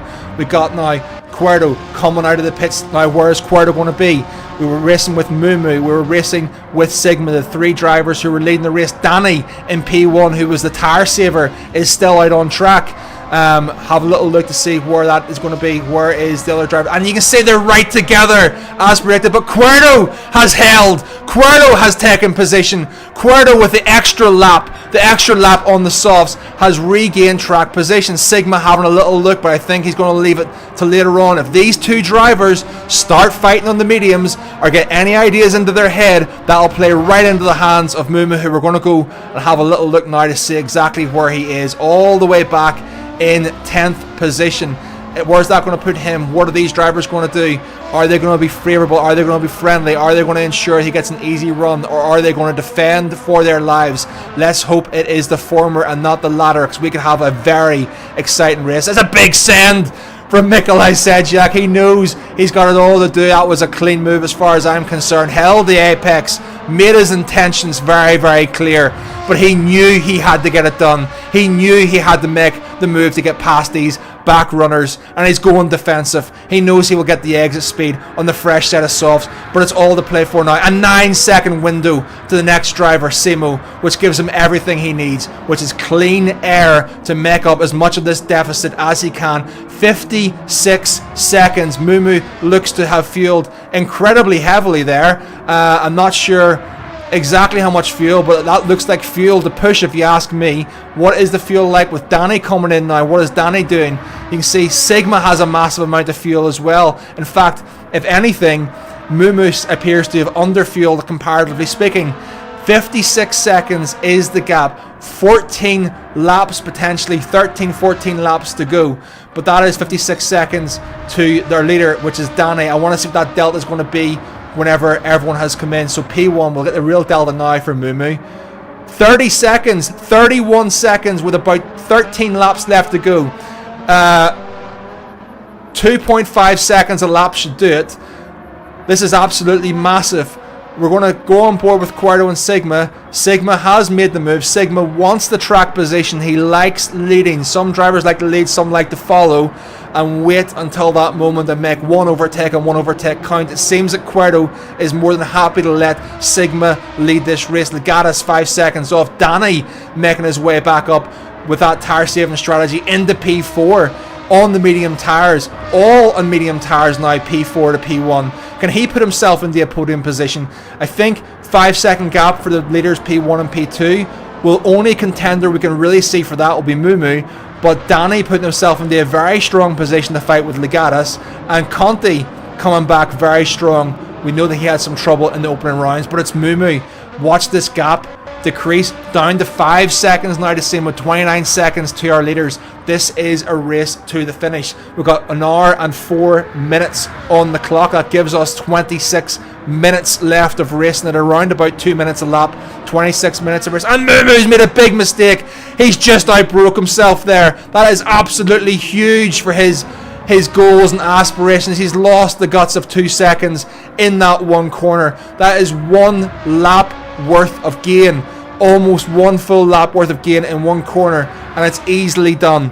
Get your braking wrong by a minimum of 3-4 meters. Simple as that, and you will just shoot right past the corner. It's about getting off the brakes. The car will not turn if you have too much braking inputs. It is so punishing, and we've just saw that to full effect from Mumu. Now he's given himself some work to do. That gap is still at 30 seconds. He has not gained this lap, unfortunately. He will know he'll be under a little bit of pressure now, whereas before he was looking very, very comfortable with a lot of clean air. Simo, once he gets past Simo, a 5 second gap to Waco. Once he gets past Waco, an 11 second gap to Conti. And that's where the real battle is going to be, is how can he leapfrog these cars if they get into a train to make his way past these 3 cars. Will they even let him past to get into a fight against Quarto and Sigma? All to play for, and Quarto with another half-second penalty. That's his 3rd, it seems, of the race, and it's really not doing his chances any good. He seems to have had the pace here, but he just hasn't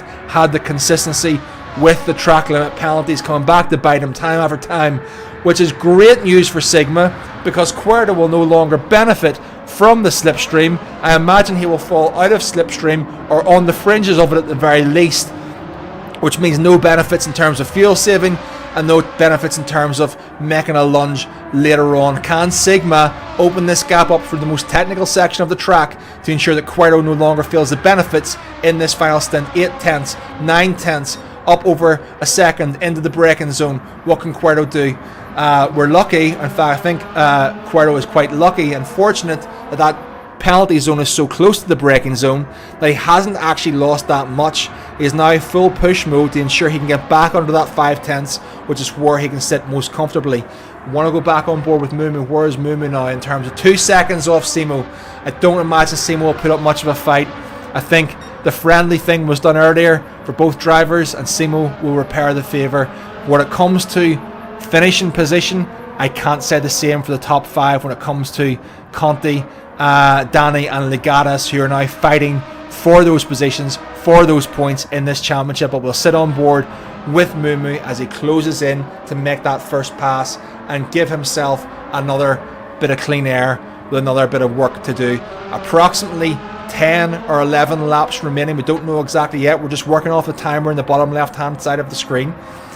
So 1 hour and 7 minutes gone, 67 minutes, 23 minutes approximately left of this race, as Simo appears that Simo is coming in, or is that, yeah, Simo is coming in on his medium stint. He too, I believe, will be going on for the softs now at this stage of the race, and it's clean air now and down to 26 seconds for Mumu from P1. We're looking for that gap to come down by 2.5 seconds a lap. approximately 10 laps remaining. He's going to need at least 2.5 seconds a lap now. That is the number we're looking at, 2.5 seconds. And Mumu is putting in the fastest Sector 1 off the race. He is on a flyer right now as he eyes up Zwacko, the P6 Isles driver. 5.8 seconds. He'll have a goal in his mind. I need to take him out in the next 2 laps. I need to get him by lap 36, 37, and then move on to Conte. That's 11 seconds up the road. This is all potentially going to come together in the last 2 or 3 laps, depending on the resistance that Mumu faces from Legatus, Danny and Conti, as these 3 drivers are also facing track position. I imagine with the gaps as they stand now, at almost 1.5 seconds per driver, that favours Mumu to make his way through. If they were tight together in a pack, that makes things a lot more difficult to get the moves done individually. Given that these 3 drivers have a 1.5 seconds gap between the 3 of them, that is much easier to make the moves one by one, and the other drivers are less likely to fight it, knowing that they will lose the slipstream to their medium running counterpart should they fight too hard, instead using the slipstream of the soft runner to bring them back into the challenge off the medium driver ahead of them. That is how I see this playing out. Mumu, P7, 4 seconds now off Wacko, 23 seconds into off the lead in P1 with another 8, 9, 10 laps to go.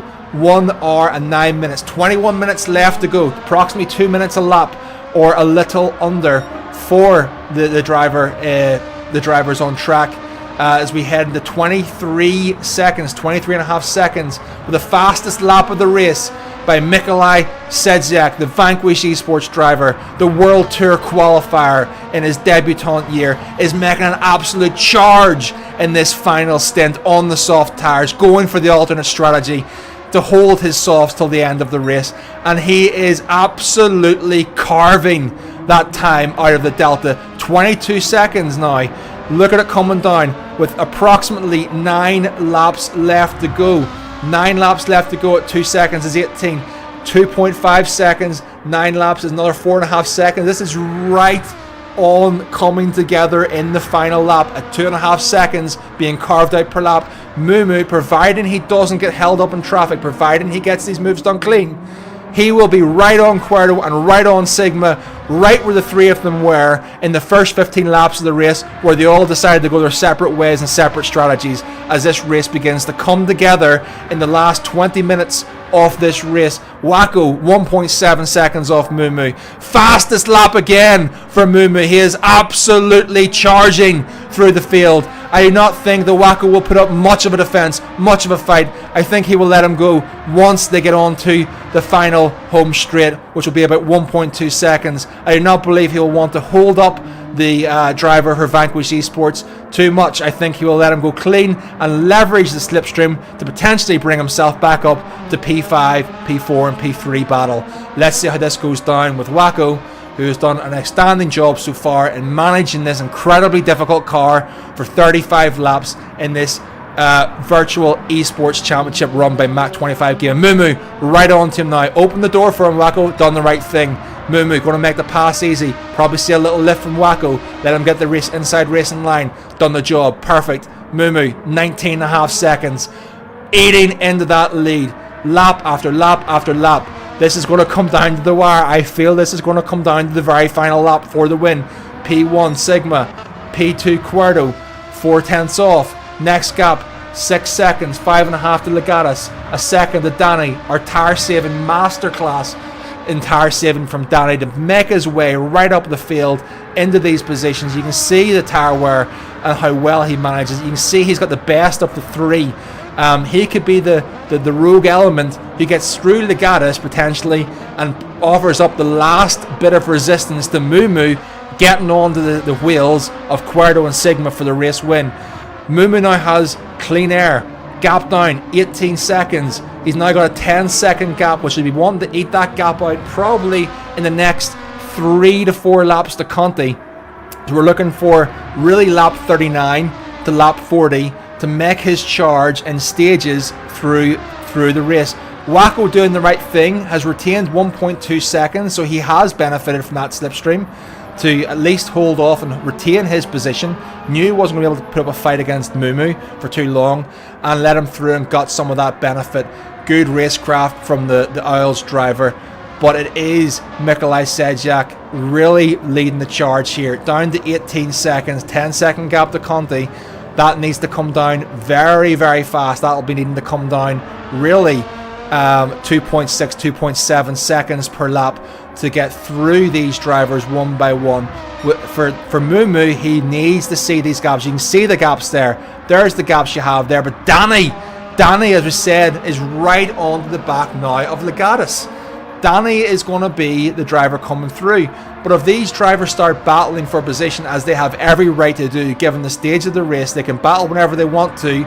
There is no rules in that regard. In racecraft terms, yes, a little bit of compliance early on serves everyone better. But now it's about racing for position, racing for points. There's nothing else to be had. There is no more strategy left in it. They are on the same compound of tyres, and Danny bringing it down under half a second now with the substantially fresher tyres is going to be looking to make that move.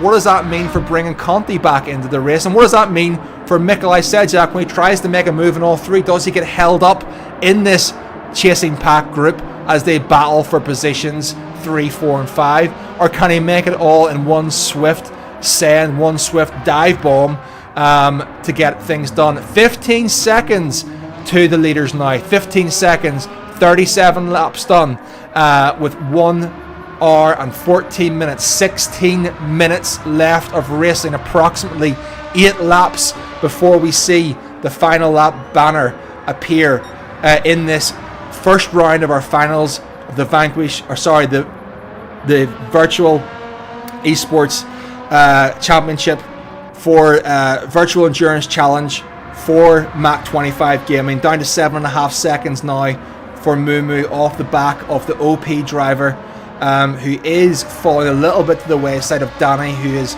not been able to get the job done, not been able to close that gap down. He seems to have hit potentially a little bit of dirty air perhaps.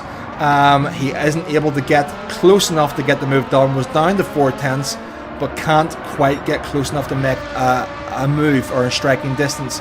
This is playing right into the hands of Mumu as it stands right now, but the same half a second gap has pertained, except Cuerdo. The lead has changed hands. Cuerdo has now taken the lead as we come into this last 15 minutes of the race.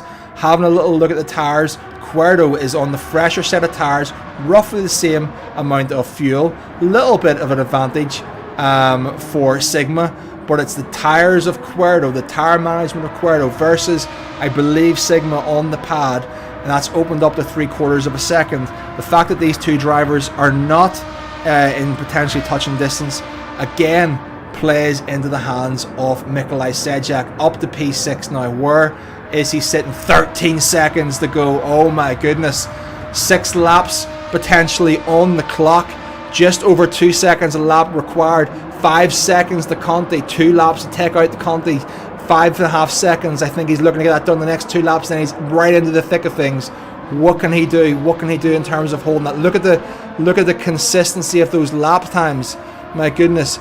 56.6, 56.8 into the 57s now, mid 57s, but still retaining that pace. You can see that's a half a second off, but it's a half a second off the lap in lap 34, the 56.6. They do retain this level of performance for a very long time, so we can see at 57.4 versus 2. So it's 3 seconds a lap. 57.4 versus 2 minutes, 2.5 minutes, or 2 minutes and half a second is about 3 seconds a lap. Mumu is very much in this right now. This is getting very exciting. Down to 4 seconds from Conti, under 4 seconds now, and making a really eating into that gap. The Conti there took a whole lot of time out of him. I imagine Mumu will be looking to get the move done somewhere in the latter part of this lap, and he'll have 2 ahead of him, where Danny has closed the gap right down again to Legatas with 3/10. I think he will understand that Mumu is making a charge. He's probably looking at him coming through the field, knows that in terms of his race, he needs to get this move done because he has a substantially fresher tyres than Legatas. You can see the tyre wear there. He has better fuel, better tyres. He needs to get this move done this lap. If he doesn't, he's going to be slowed down and held up by the chasing man on a mission, which is Nikolai Sejak in P6. 2 seconds, a second already in the first sector, taken out of Conti. We're looking for another 2 seconds, and there'll be more time to be taken out in this technical section off the soft compound of tyres versus the mediums, with 12 and a bit minutes left of this race, coming into about approximately the last 5 laps, and it's holding at that 10-second mark to P1. My goodness, it is all to play for now. We knew this was going to be an exciting finish. We knew this was going to be an exciting end of the race, and we have to commend the drivers for making it this exciting, for holding their strategy, for holding their focus, for holding their nerve for 90 minutes to be able to do that.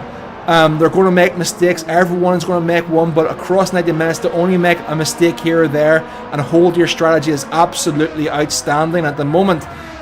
Bring it now for the first time under 10 seconds is Nikolai Sejak to the leading pack of this group as they all begin to finish lap 39 of this race. The gap opening from Cuerdo to Sigma, 1.2 seconds. It seems to me that he has the pace, he's got the clean air, and he is opening up that gap corner after corner by a 10th here and a 10th there. Such was the tire saving.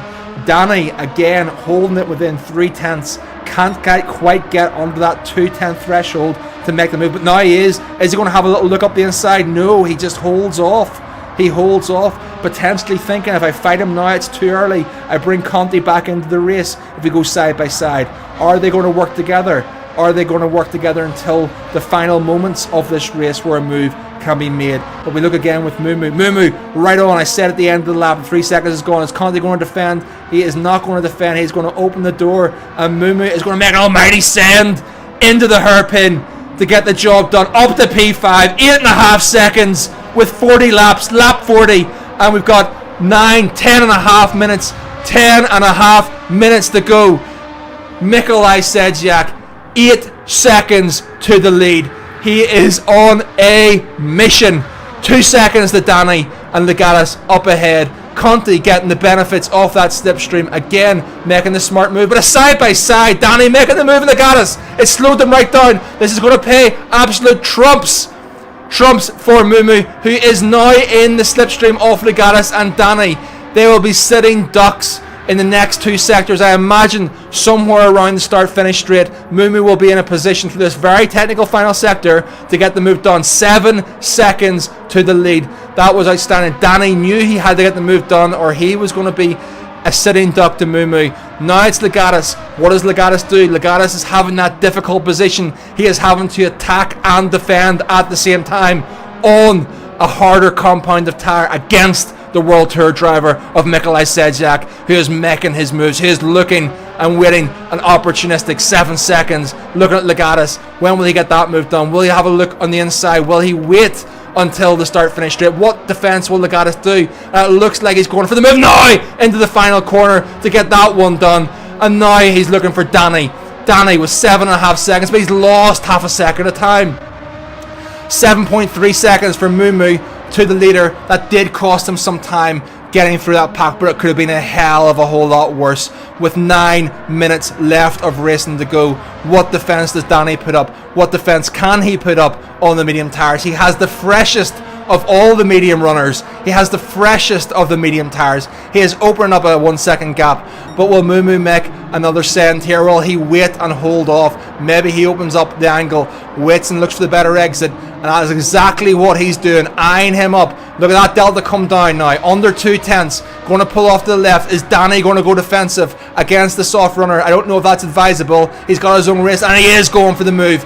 Looking over to the left hand side, going to get the move done clean. I think Danny knows that his race is with Legatas and Conti, and there's no point fighting this one. 6.5 seconds, 5.8 seconds for Nikolai Sejak to get the job done. 4.7 seconds to Sigma, and a gap of 1.3 Cuerdo to Sigma. This is absolutely outstanding stuff from all these drivers concerned. The racing on show has been spectacular, to say the least, with 8 minutes left to go. 8 minutes left to go, and that final flag will be called. 4.7 seconds. I imagine that's somewhere around 2 laps, just under 2 laps, and we'll see a pass being made. I imagine if all things goes as we predict, we could see a final lap battle between Mikolaj Sedlak, VQS's Vanquish Esports, Mumu against Cuerdo. All 3 drivers were in this position for the first 15 laps. Now, as we suggested, they're coming back together in this outstanding battle for the win for their respective esports teams. But remember the tire wear now. The lap 30 change for Mumu. These tires are now 11, 12 laps old already, and he's getting a little bit slower. 58.4 for Mumu against the 2 minutes and 7. So it's not a 3-second gain per lap. It's around about a 2-second gain per lap for the worn softs versus the mediums. A little bit of crossover. Still an outstandingly stronger tire is the sport soft from Mikolaj Sedlak, but it's 4.5 seconds to the lead. This is absolutely outstanding stuff. 2.5 seconds to Sigma. Sigma needs to get taken out in the next lap, and then it's going to be a 1-lap battle for Cuerdo. We have 6.5 minutes on the clock. Oh my goodness, I could not have written a script better than this. Could we have believed when we saw a 37 second gap on the clock what needed to be done, the mountain that he had to climb to get himself into this position, as he's just going to bring it in around under 4 seconds for the first time. Over 30 seconds of time has been gained in this stint. This has been absolutely outstanding for all these drivers to hold their nerve, to hold to their strategy, to hold to the plan. Sigma has done an outstanding job driving the pace. Cuerdo running his race, barring a few penalties. I think the gap will be even bigger. Goodness forbid if he comes down to a final lap battle with one of these drivers, he'll be kicking himself later on. But my word, is this looking close. 3.5 seconds is the gap. 3.2 through the technical section, as a soft tire proves to be such a much more better performing in those slower corners. As we float around 3 seconds, Mumu will be picking up slipstream to Sigma. I imagine he'll be in some form of position going into the third sector, or the second sector off this lap 43, as we come on to lap 43 with on the clock just over 5 minutes, approximately 2.5 laps. This is potentially going to go a 45 laps, a lot more than we anticipated. Such is the pace of these drivers as Mumu moves right up into 8 tenths, 7 tenths. He's not going to be there to get the move done in this corner, but like we saw before, a very strong exit on this hairpin, getting that late apex and aggressive on the power. Can he put himself into a position to get the job done before the next chicane? A three quarters of a second, 3 tenths now. 3 tenths is the gap as they move into it. Sigma, what's he going to do? Does he battle for the next 2 laps for P2, or does he think that the win is still on for him? What's his move going to be? Does he move to the left and defend? Does he move to the right? Is he going to give it to Mumu? Is Mumu going to make an absolute send from here? I think he thinks it's too far. He'll set him up for the next corner. Under 2 seconds to Cuerdo. P1 from Mikolaj Sedlak. Sigma, half a second off. Mumu needs to get the job done. He has to be ahead going into this final sector, the technical sector. He's getting the job done. Mikolaj Sedlak up to P2. 2 seconds off the lead.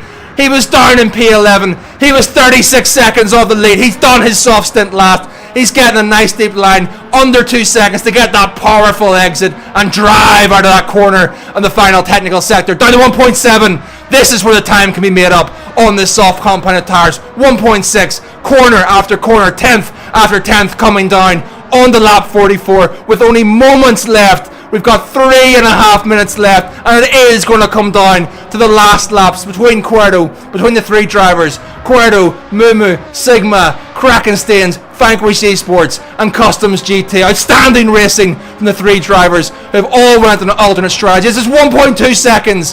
Mumu, Mikolaj Sedlak should be right on Cuerdo as we go on to lap 44 of this race. Time will not be called on this particular lap. They will, I believe, have a lap 45 to go, will be the last lap.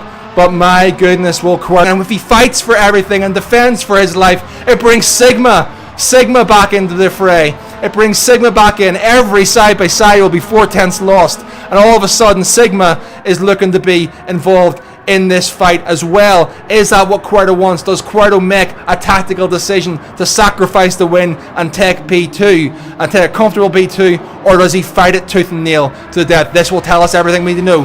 3 tenths, 3.6, 3.5. I don't know that Mumu will be in a position to make a send, make a lunge from that type of distance. I think Cuerto is looking to go defensive. He does go defensive. He is going to fight this. He is not going to give this up easily.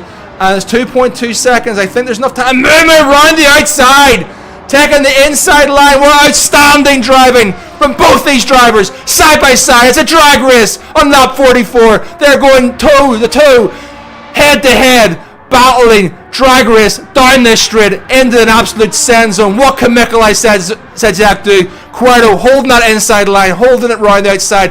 Is Mumu, what is the soft tire going to do? Is he going to be able to make this move complete? He is! He gets the move done. Outstanding stuff from both drivers. This is what we love to see in Gran Turismo esports.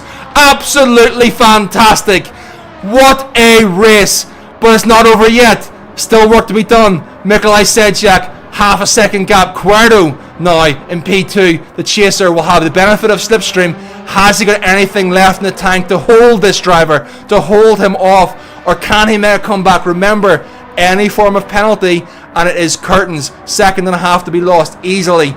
But it is looking like Nikolai Sedzak has pulled an absolutely outstanding strategy. Went for the convergence strategy, went for the soft tire on his final stint, had the mountain to climb, and he has climbed it. He has climbed it step by step, meter by meter, right to the very top. Over 15 laps to get the job done, making his way through all of the traffic, making the moves when they're counted. My word, what a race this has been, and it is not over. 1.2 seconds to Cuerto, holding outstanding pace. Sigma slightly falling off with the worn tyres, the tyre disadvantage. He's going to have to hold off Danny, it appears, for another lap, as I think within the next 37 seconds we're going to be calling time, and the flag will drop potentially before we complete this final lap. But it is Mumu in P1 from Cuerto 1.3, P3 Sigma, Danny the tire saving masterclass, P4 for the alien driver, Visceral Esports, Legatus and Conti making the moves to make 4 or 5 places from an absolutely terrible start, getting caught up in all of the traffic. Waco and Simo rounding out our top 8. Outstanding stuff. Looking at this clock now, 57, 58, 59, and there it is. Is it going to be the final lap once they cross the line? Yes, it is the final lap that they are on. All he's got to do is just bring this one home. Look at the tire wear for Nikolai Sedzak. Look at the fuel. Does he have the fuel to get him to the line? My goodness, we don't see the percentage. Is he running on fumes? 1.5. He seems pretty comfortable. He's revving it out. I don't think he's under that much of a threat. 1.6 seconds. 3 seconds to Sigma. But we have to stay. I would take our hats off. Anyone watching that race, what you have seen from all drivers concerned, Nikolai Sedzak, an outstanding drive, asserting dominance on the field, comfortable in a P4 start, and he is looking for Vanquish Esports to bring it over the finish line and bring himself home the 25 points. What an outstanding job. Nikolai Sedzak, take a bow. That was absolutely sensational to watch. An absolutely outstanding drive. Cuerto in P2, Sigma, outstanding from yourselves also with your divergent of strategies. Danny, an excellent drive to bring home alien points in P4. Legatus P5, Conti P6, a very, very difficult drive for him, and Team Monza Racing Simo is going to bring it home in 7 just from Zwaco on the line. And the rounds out, Alex is going to bring home 9, Perlita 10, Moray will bring it home in 11th, and ERS's Alex will bring it home in 12th. Sweet Deep in 13th and 14th have already finished for Nico Matic, who unfortunately did not quite make the strategy work for him. The unfortunate crash and penalty paid puts to that soft strategy starter. But it is Nikolai Sedzak. You know him as Mumu. He is the winner for Vanquish Esports. What a race. Let me know your thoughts in the chat. I am absolutely exhausted, but that was outstanding. My word. Whew, and breathe. Wow, I am blown away by that drive. What did we know? Is that the race you thought it was going to be? Certainly a lot more exciting race to watch and call than our last race here in the Trinity Series, I have to say. But that was spectacular. That was absolutely spectacular. My goodness. Yes, Fitzy, GD, all the drivers, especially the podium. Great race, fantastic comment. Thank you so much. That's very kind of you, Fitzy, to say that. That's the racing we like from Simon. Simon's changed in. Yes, so I don't know what the points tally means, and it's not my job to adjudicate the points. Obviously, we put an asterisk. We call it as we see it. That is how we saw the race unfold. That is what the result is. However, obviously, protests may come in later on from the drivers or teams. I personally didn't see anything myself, but it's not my job to make that call.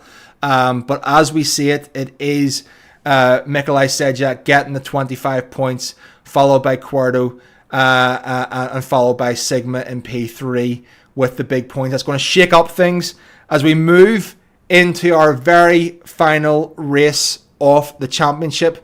This was finals number 1, finals number 2, Thursday evening, same time, same place.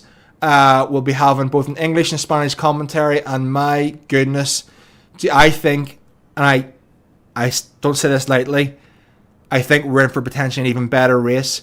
We've got Interlagos, and Interlagos is going to be in, I believe, the Ferrari F8 Tributo. We've got times 6 tire wear. Again, only one set of soft tires can be used during the race, and it's a 90-minute race at Interlagos. If we thought today's racing was good, we thought the alternate strategies was exciting to watch, I think it could be even more so potentially at Interlagos, and I'm very excited for it. With that said, guys, I am going to call it there and go and get myself a well-deserved pizza from Domino's. Thank you all so much for showing up. Thank you all for your support, not for me, but for the drivers, for the league, for Mac 25. And I will see you on Thursday evening for the conclusion of this virtual endurance challenge. Thanks very much. Good night.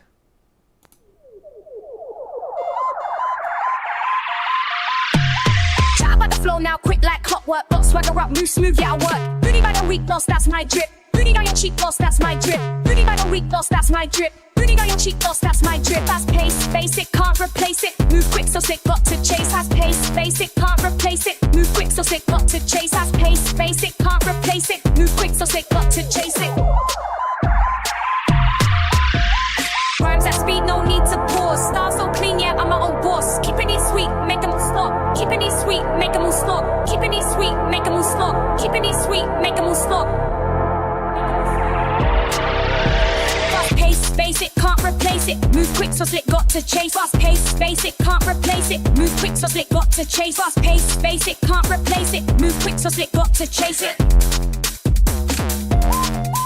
Make it sweet, make it sweet. Make it sweet, make it sweet, make it sweet, make it sweet, make it sweet, make it sweet.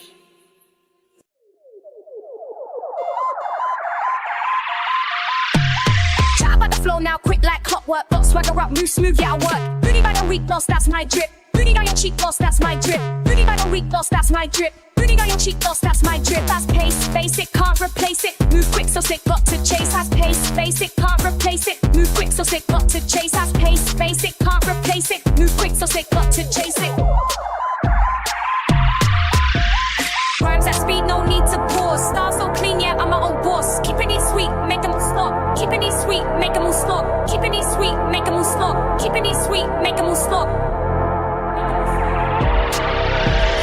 Pace, basic, can't replace it. Move quick, so slick, got to chase. Fast pace, basic, can't replace it. Move quick, so slick, got to chase. Fast pace, basic, can't replace it. Move quick, so slick, got to chase it.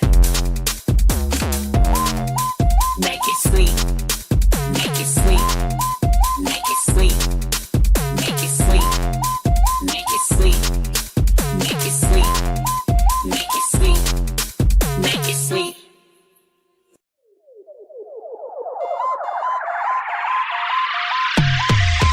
Flow now, quick like clockwork. Got swagger up, up, move smooth, yeah, I work. Booty by the weak loss, that's my drip. Booty on your cheek loss, that's my drip. Booty by the weak loss, that's my drip. Booty on your cheek loss, that's my drip. Fast pace, basic, can't replace it. Move quick, so sick, got to chase. Fast pace, basic, can't replace it. Move quick, so sick, got to chase. Fast pace, basic, can't replace it. Move quick, so sick, got to chase it.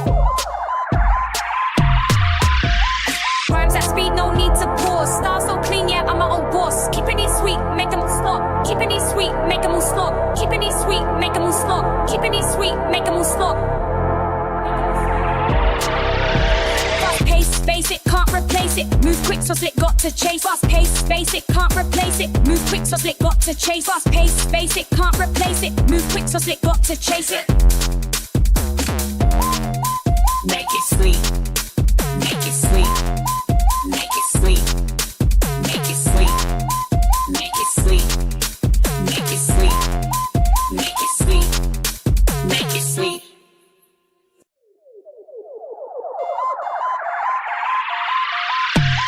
Chat about the flow now, quick like clockwork. Got swagger up, move smooth, yeah, I work. Booty by the weak loss, that's my drip. Booty on your cheek loss, that's my drip. Booty by the weak loss, that's my drip. Booty on your cheek loss, that's my drip. Fast pace, basic, can't replace it. Move quick, so sick, got to chase. Fast pace, basic, can't replace it. Move quick, so sick, got to chase. Fast pace, basic, can't replace it. Move quick, so sick, got to chase it.